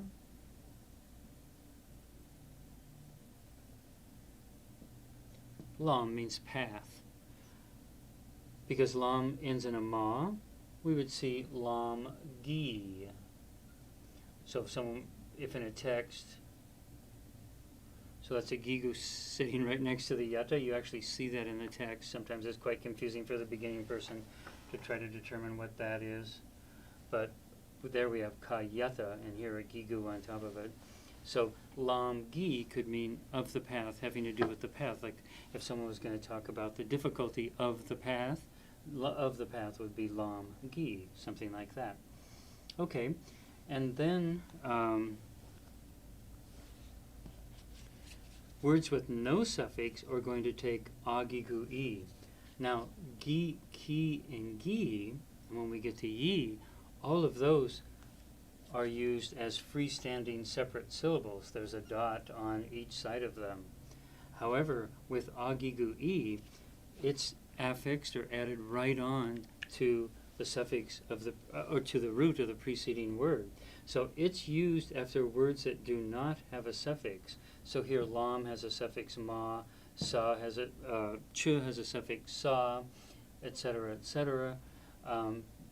But when we look at the word zab mo, which means profound, manaro mo is the final syllable. It does not have a suffix. So the agigui genitive particle is affixed or added right on to the word zabmo. So then we get a strange collocation or coming together of two things. Zabazab, manaro mo, agigui moy. So we learned about adding agigui, the phonetics of it, how to pronounce it, at the end of the level 1 book, at the last thing on the second page of the level 1 drill, for instance, and also in appendix 2 of that level 1 book. So here it is in action. And what is it? Agigui is a genitive or linking, connecting, relational particle. It's called all those things. Genitive, relational, connecting, linking. It's what computer programmers call a concatenation particle, actually. So zabmo means profound, and chu means dharma. Normally, the default way for Tibetan to work is to have ch, a noun, followed by zabmo, an adjective that modifies it, so we get profound dharma. This is another way to do the same thing. In English, we could talk about a table of wood if we wanted to, a table of glass, table of wood, or we could talk about a wooden table. Well, English takes the noun wood, turns it into an adjective by adding the particle en, and then we get wooden table. Tibetan does exactly the same thing. It takes the noun, adds a genitive particle to it that makes the noun into an adjective, and it follows the following word, just like in English. Wood and table are both nouns, but as soon as we do wooden, we have an adjective, and then the modifier precedes the word wooden table. In Tibetan, the adjective follows the noun, but when it has a genitive on it, the adjective can precede the noun. So it gives the author, the poet, the writer, another way to express the same thing, zab moi chu. Okay, so that's the genitive particle in action, and in particular that agigui, which is added right on to words of no suffix. If we wanted to say the mother's child, ma means mother, it does not have a suffix, and so we would just put the genitive particle agigui right on it, where we write in classical literary Tibetan we would. So then we get ma, agigui me, bashapku bu, me bu. Son of the mother, mother's child. Child of the mother, mother's child. Me bu. So as soon as we see that agigui, we know it's functioning as a plus sign, and it's linking that which is to its left with that which is to its right. And again, it can be one syllable, two syllables, or 15 syllables on each side. But it's a linker connecting two things together. Me, bu, mother and child are being linked together. The fifth and the last of the genitive particles is yagigu-yi. It's used after words that end in suffix a, or after words of no suffix, just like agigui. Tibetan poetry is a function of the number of syllables per line. It's very common to see 7 or 9 syllables in a line of poetry, for instance. 4 lines long. The Tibetans call it a shloka, borrowing a Sanskrit word. Tibetans call it a shaloka, but shloka in Sanskrit or English. A 4-line verse, say, like in the Divine Tree, each line is 7 syllables per line, is very, very common. Sometimes when the writer has got his thought written out, he needs an extra syllable to make the meter work out. So instead of saying me for mother, he can say ma yi. That gives him an extra syllable, then the meter all comes out right. The meter is preeminent for the Tibetans. They'll drop particles, they'll add particles that don't really mean anything just for metrical padding, but the most important thing is that the number of syllables come out right. And so here, yagigu yi can be used for words of no suffix, or after words that end in suffix a, for instance.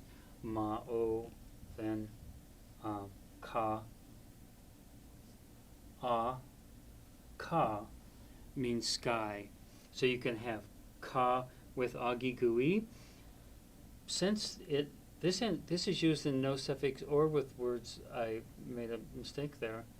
Agigui can be used with words that end in suffix a, but what they actually do is just use the gigu. So here, ka, meaning sky, can be modified by a genitive particle in 2 ways. They can just put a gigu on top, and that results in agigui, or they can say ka yi.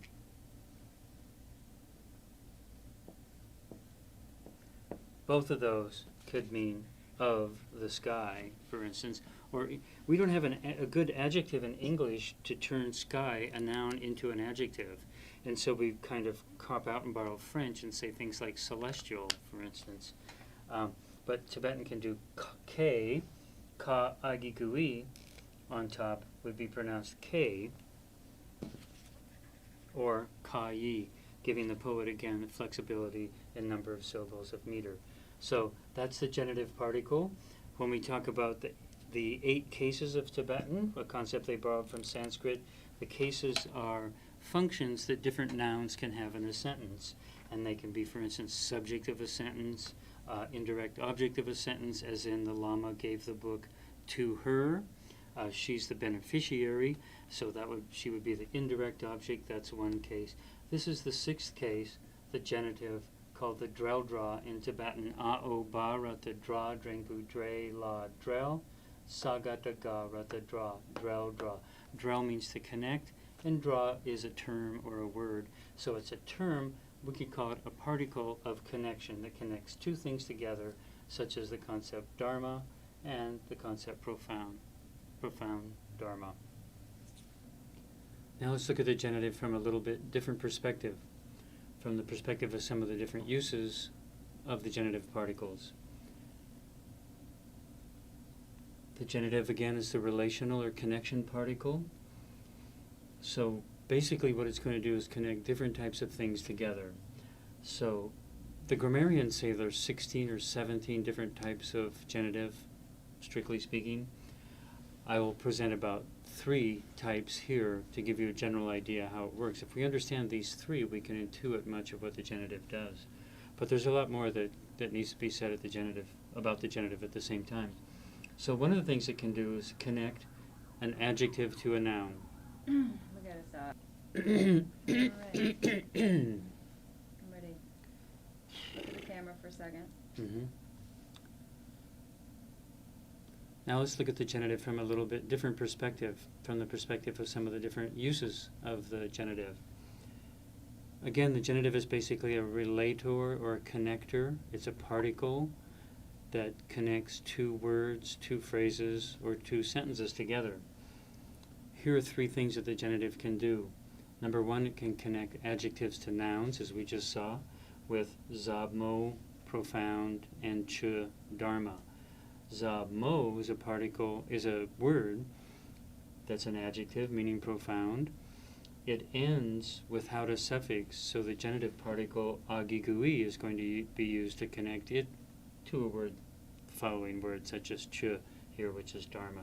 So we get zabmoy ch, zaba zab, ma naro mo, agigui moy, cha naro cho sa ch, zabmoy ch, profound dharma, adjective plus noun. So normally we saw that the place for the adjective was after the noun, but using the genitive we can connect a preceding adjective to its noun. Very similarly, a genitive can connect 2 nouns together. So in this example, da o ga drengbu ge, wa agigu I we, la sa le, ge we le. Here the 2 words being connected together are the noun gewa and the noun le. Gewa means virtue and le means karma. Here, this agigui is turning the noun into an adjective. Gewe then means virtuous. Le means karma, so virtuous karma. This again is just what English does. We take the noun virtue and make it into an adjective by saying virtuous, adding the suffix ous onto it. Here Tibetan is adding the particle, a genitive connector particle, onto a noun virtue, making it an adjective, gewe, or virtuous. So gewe le, virtuous karma. Thirdly, very commonly seen, the genitive is used to link a possessor to the possession. Some people even call the genitive case or the genitive particle the possessor particle. This is a mistake. It's like calling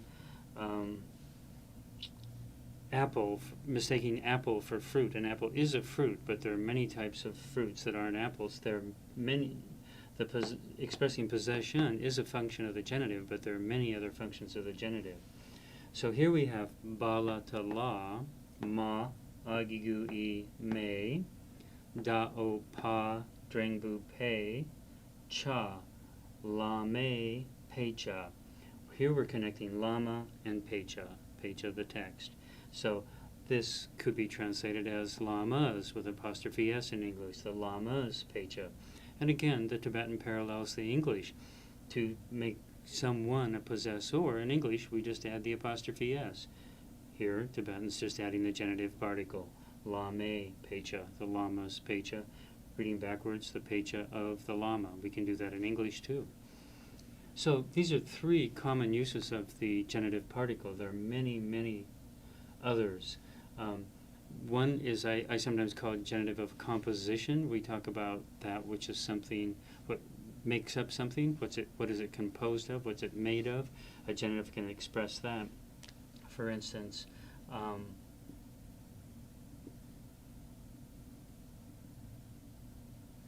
sha, gigushi, na, shing is the wood, Tibetan word for wood, and ratatata is horse. So if we wanted to say a wooden horse, like the child's hobby horse or the Trojan horse, we can use a genitive to connect the two together. So this is what the classical author will do very, very commonly. So because this word shing ends in ang na, the genitive particle used would be the ga,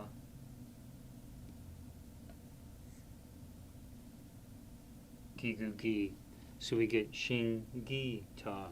Again, perfect parallel with English. Wooden horse, wooden horse. The genitive is making that noun, shing, which means tree or wood, into an adjective, wooden, wooden horse. This is just what we do in English again. We saw mother's child, that's another type of genitive. So another good reason, the mother doesn't possess the child. So the type of something, in the Longchen Nintik Nindro, Ningtik, the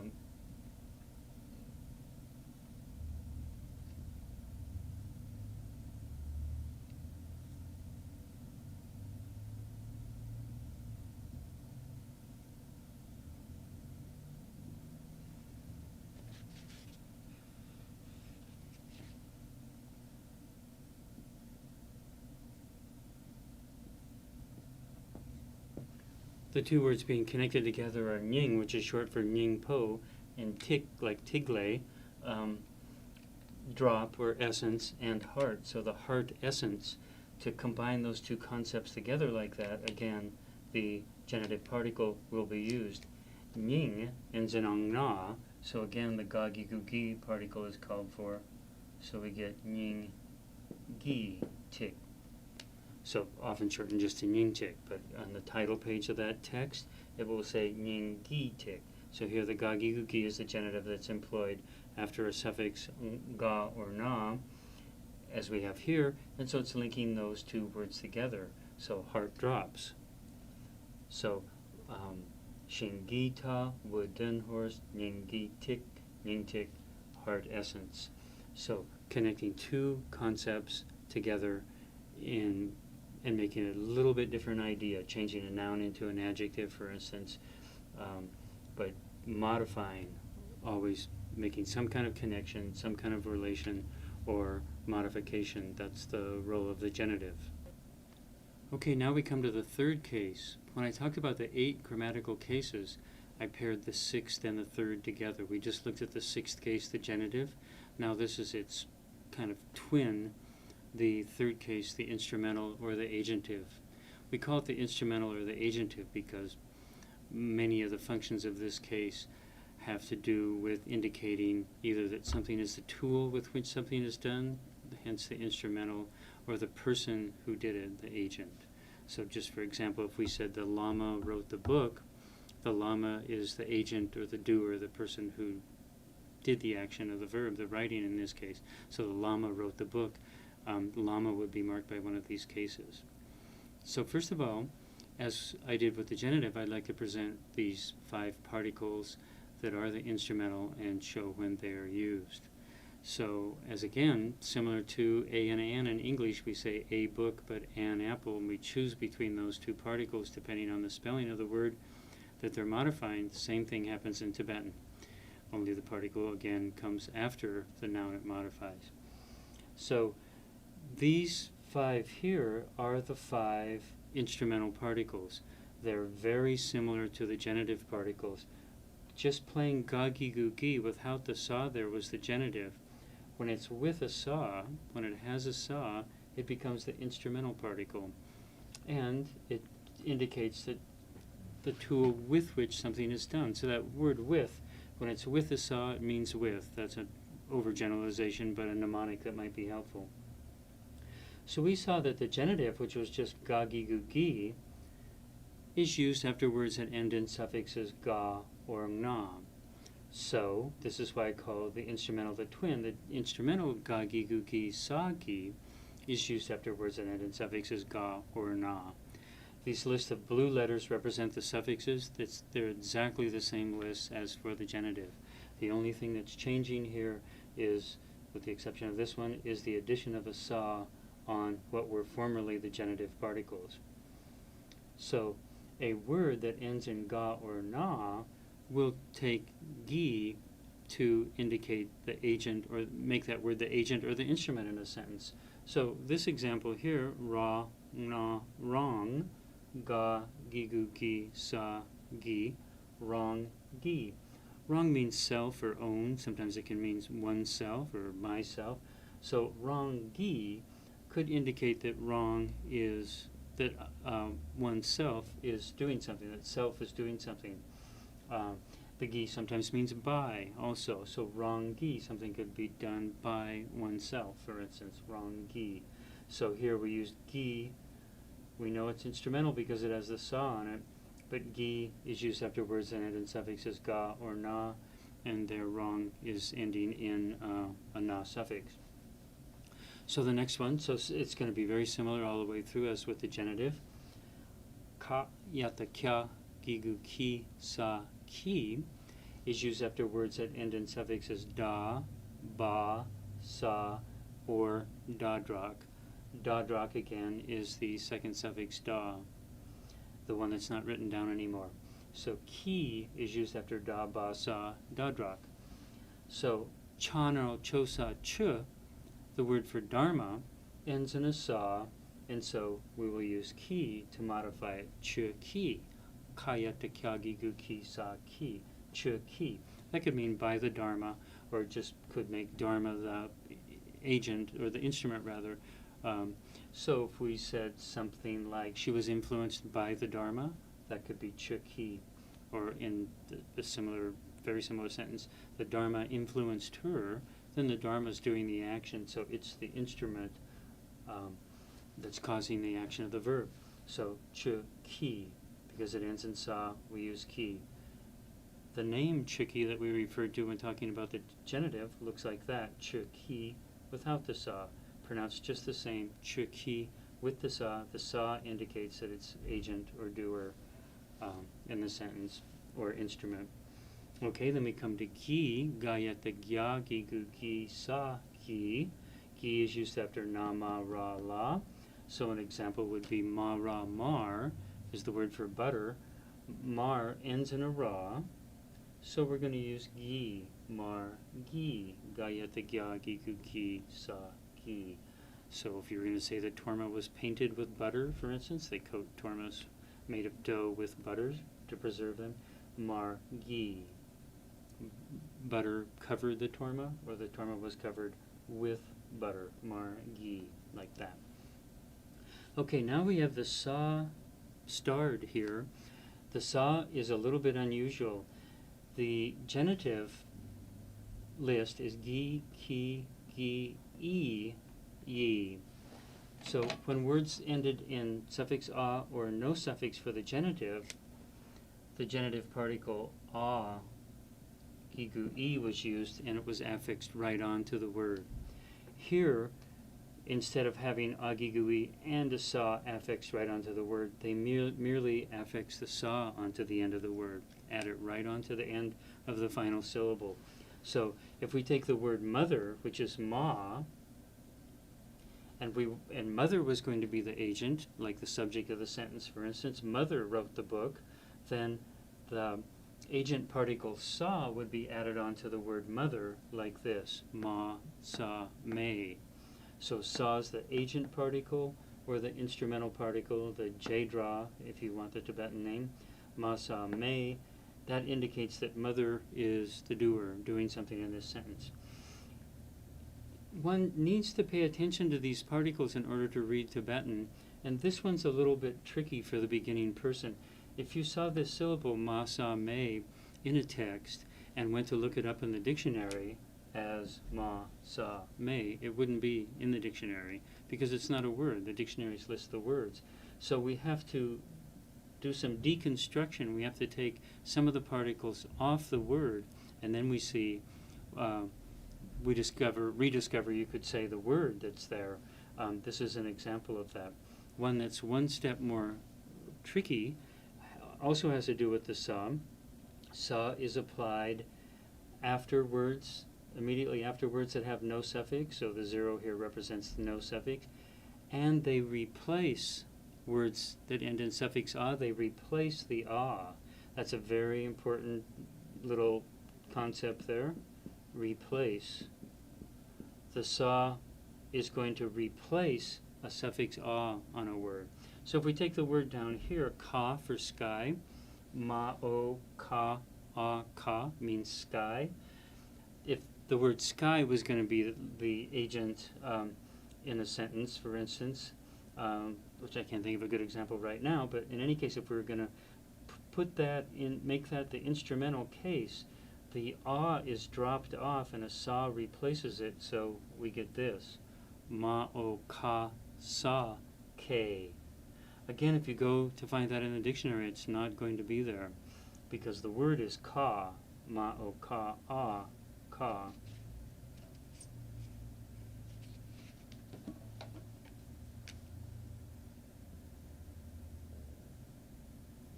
Ka means sky. That's the word. The sa is a particle on it, but the strange thing that's happened here is the sa instrumental particle has replaced the a. So we get ma o ka sa ke. So we want to be wary on the lookout for these sa's, and this one in particular, when it can replace a suffix a on a word, thereby putting the word in the instrumental or the agent case. So again, we saw that function was performed by agigu e, the genitive particle. Words that ended in ka like this would just put a gigu on top of them to make the genitive, or they could have yagigu yi as the genitive. Now that brings us to this one, yagigu yi sa yi as the instrumental. So again, that would be the genitive yi, but now it has a sa on it. It's with a sa, so it means with. It's the instrument or the agent particle. This functions like the alternate for agigui, which was yi in the genitive, used in the same place. Words that end in suffix a or no suffix can take agigui as the genitive, or they can take yagiguyi as a separate syllable following the word. Here, the sa is used with suffix a or no suffix, and then yagiguyi sa yi is used in those same instances. Again, using yi will give the poet, the writer of the classical language, an extra syllable to fit his meter if he needs it. So, ma sa me, which means mother, as in mother wrote the book, could be expressed ma yi, like this, with yagigu yi sa yi being the instrumental on mother. Those mean exactly the same thing, and the same for sky, ma o ka a ka, which became ma o ka sa ke in the instrumental, could be expressed ka yi. This one's much easier to deal with and to spot, because you can look up ka in the dictionary and find out that it's the word sky, and you can look up yi and find out that it's the instrumental particle. But this one, again, is not going to be in the dictionary, so we have to learn to deconstruct that sa. When we take that sa away, the a suffix reappears, because suffix sa will replace a. So that's what the Tibetans call the jort sul, the method of application, how the particles are used. In this case, the instrumental or the agent, those are the 5 genitive particles, ki, gi, sa, and yi. So now we'll look at the actual use of the instrumental agentive particle. So I've got use of the instrumental up there, but it's the instrumental agentive particle indicated in blue here. So the first sentence, balata la ma sa me sa na sa sang ra gata ga yata gya sa kye ma o ta naro to na tong la me sangye tong la me sangye tong. I'd like to point out something about punctuation while we're here because there's an ideal situation right here. At the end of this sentence we have both the dot and the vertical stroke. The dot's called the tsek. It separates the syllables in Tibetan, and the she, the vertical stroke, separates the lines. There's a rule of punctuation that says when a line ends in a na, and only the letter na, then both the sek and the she are used. The reason for that being that if someone wrote quickly, these two letters together like this might be confused with a final ga or a ba, maybe written quickly. And so after a na, we use both the sek and the she, and that's the only place. The she punctuation mark is spelled sha, da, she, and the tsek is tsa, dringbu tse, ga, tsek, the she and the tsek. In poetry, we often have two she's at the end of a line, each line of poetry. At the end of a section, like a chapter, we might have two she's, and a larger section of the book or at the end of the book will have four she's at the end, so you'll see this. Two and then a bit of space, for instance. The end of a chapter might have that, and it will say something like, that was the third chapter on cause, or something like that, and then the other chapter begins right after it like that. No pause between.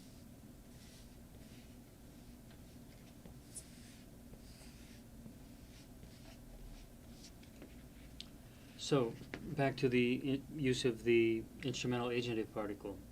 Here, we have the word lama, sangye is Buddha, and tong means to see. So, in this simple little sentence, lama is marked with the agent particle. He's a person, so we call it the agent particle. If it was book or something, we would say instrumental. So, lama is marked with the instrumental particle at the beginning of a sentence. So chances are extremely good that lama is the subject of the sentence. So the lama is going to do something. Tibetan is a language that operates by first having the subject, then the object, and then the verb. The lama sees Buddha, or the Buddha.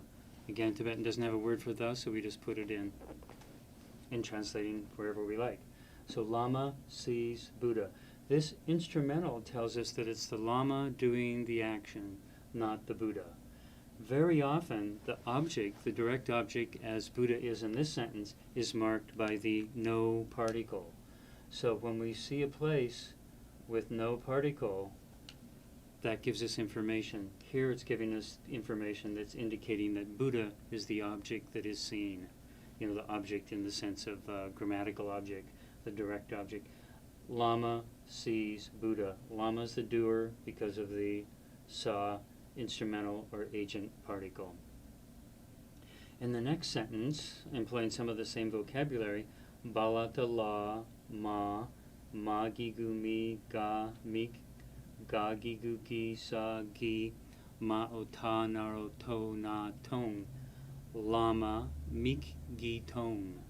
Lama here is not marked by an agent particle, the instrumental agent. When we have the subject marked by the agent particle, that tells us that there is going to be a direct object in the sentence. There's something or someone that the lama sees. This is what we call a transitive sentence. There's an object outside the actor, the agent, the subject. Lama sees Buddha. Here, lama meek is I, E-Y-E, gi is the instrumental particle, and tong means to see again. So here we are merely saying the Lama sees with his eyes, or with his eye. It's often said that Tibetan is ambiguous as to number, so we singular or plural, we don't know until we see the context, and so we assume the Lama has two eyes or more here. Lama, meek, gi, tong. So here, the eyes are being marked out as the instrument or the tool that's doing the action, the sight organ in this case. So the Lama sees subject, object, verb, subject, verb, and then we go backwards. Lama sees with eyes. The Lama sees with his eyes. This is an intransitive sentence. There's no object there. There's no word without a particle after it, is one hint. The only other word besides Lama and seeing is I, and it's marked with an instrumental particle, making the eyes the instrument with which the action is done. So we have two uses of the instrumental particle here. One is indicating the person that's doing something, such as the subject of a transitive sentence, and number two is indicating the instrument or the tool with or by means of which the action is done.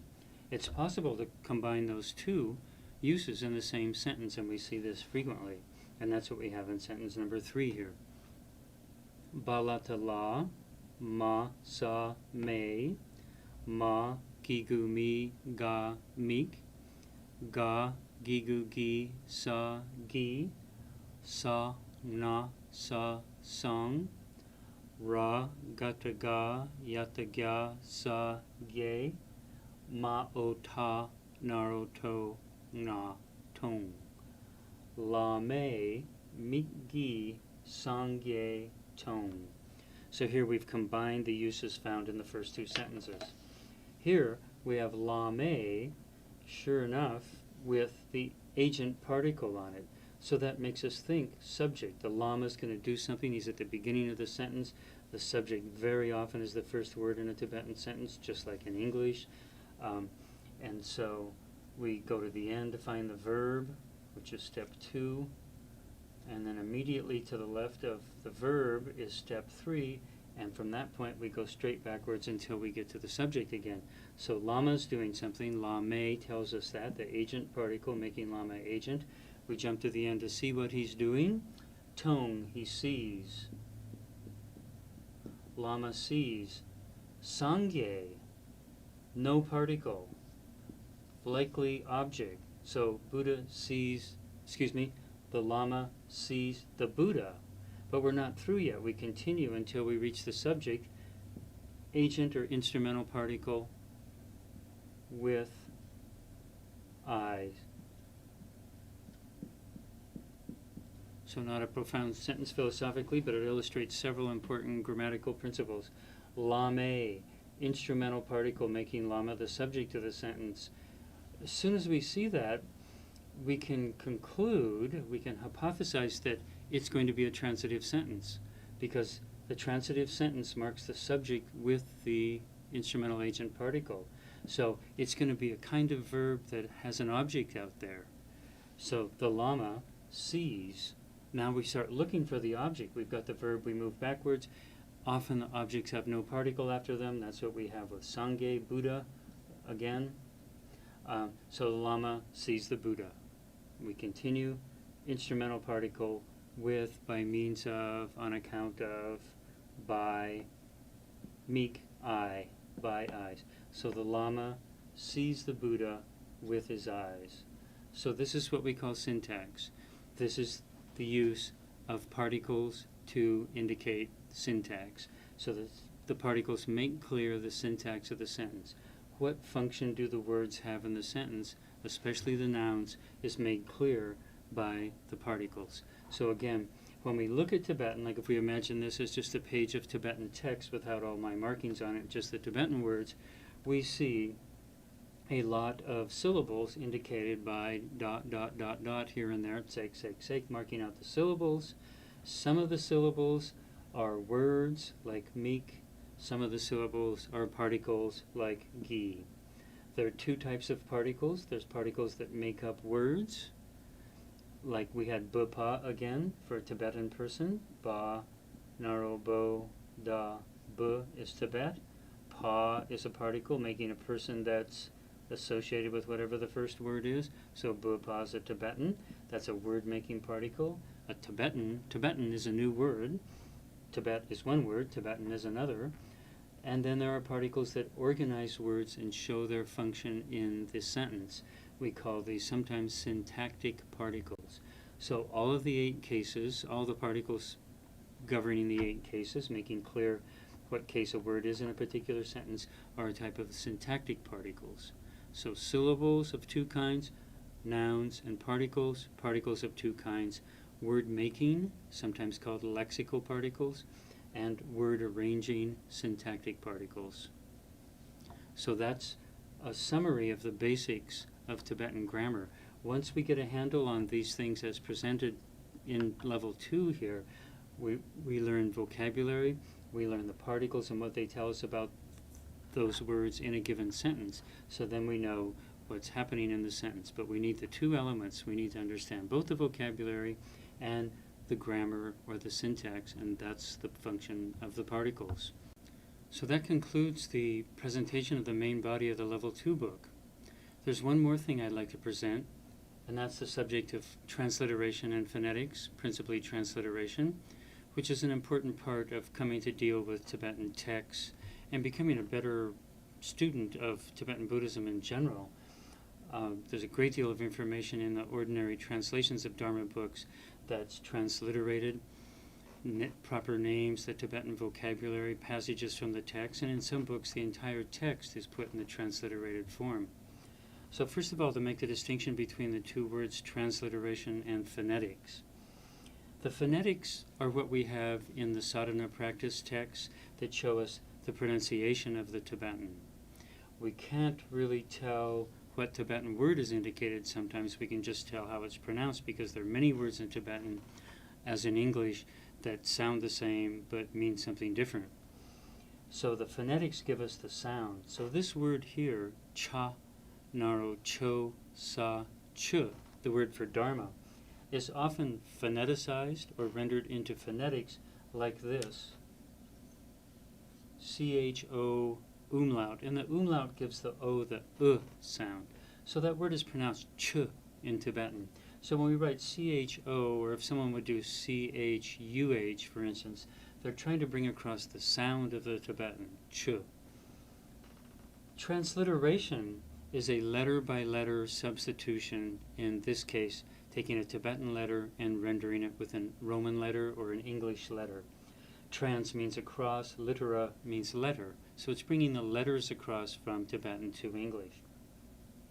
Ch, the word for dharma, would be transliterated C-H-O-S.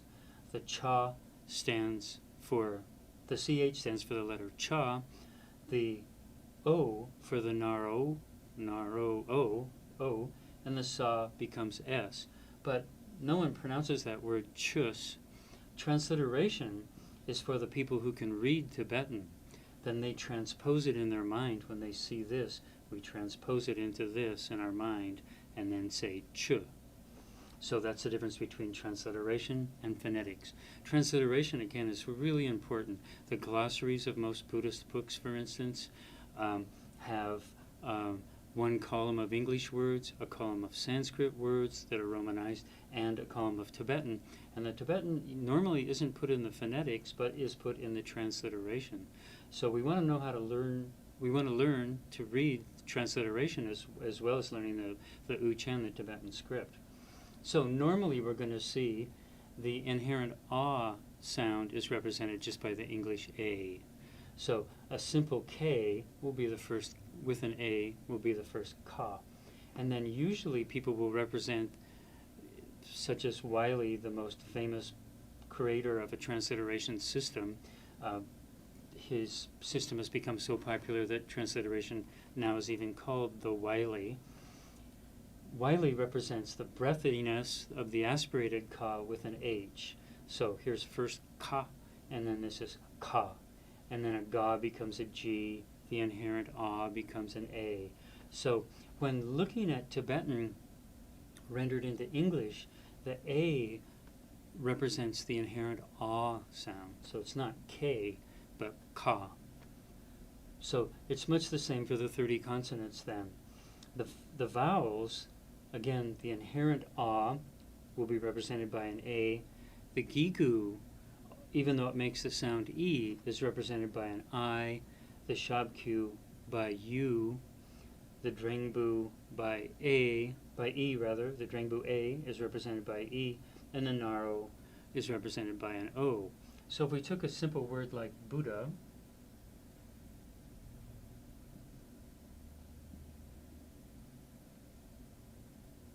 which is made of the two syllables song and ge,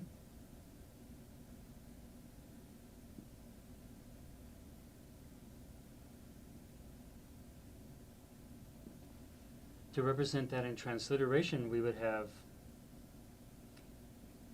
the sa would be an S. That's the root letter, so it has the inherent a with it, so that becomes an A. Ong na is an NG, and an S is represented by, a sa is represented by an S again. So song, the first syllable of the word Buddha, is represented by S-A-N-G-S. So it's not sayings, which is what it looks like. That would be trying to read it as though it were phonetics, but it's the transliteration. So again, S-A reminds us of sa, na, N-G of na, and S of sa again, so we have song. And then ge, the raw superscript, would be represented by an R, the ga root letter by a G, the yata subscript by a Y, the inherent a by an A, and the final sa by an S. So R-G-Y-A-S, ge, song ge, not gyas. Ra, gata ga, yata gya, sa, ge. Transliteration has been the way that scholars throughout the world communicate with each other by email, for instance. We can just email documents back and forth. If I was trying to email you in Uchan, in the font that I have, if you don't have the same font, you won't be able to read what I've sent you. But if I first just type it all into transliteration, and after a while you can read transliteration as fast as you can read the Uchan, maybe faster, so it's quite easy to type into transliteration once you know the system, then anyone all around the world who can read Roman letters can read the Tibetan document. So it's very common to see now transliteration is almost the international script of representing Tibetan. We see it in our books, in footnotes, glossaries, bibliographies, and then in emails of documents back and forth. So that's one further thing that's a tool for working with Tibetan that's quite valuable. So that's the presentation of the Level 2 book. With this information now, as we study, learn the vocabulary in the Level 2 book, we're empowered to begin reading texts, such as the Heart Sutra. The Heart Sutra, the Dalai Lama has said that the Perfection of Wisdom Sutras are the essence of Buddhism, and the Heart Sutra is the essence of the essence. The vocabulary in the Level 2 book is drawn in part from the Heart Sutra. So by learning the Level 2 book, both the grammar, as we've been working with here in this presentation of the DVD, and also the vocabulary, that's empowering you to read classical literary Tibetan, such important texts as the Heart Sutra.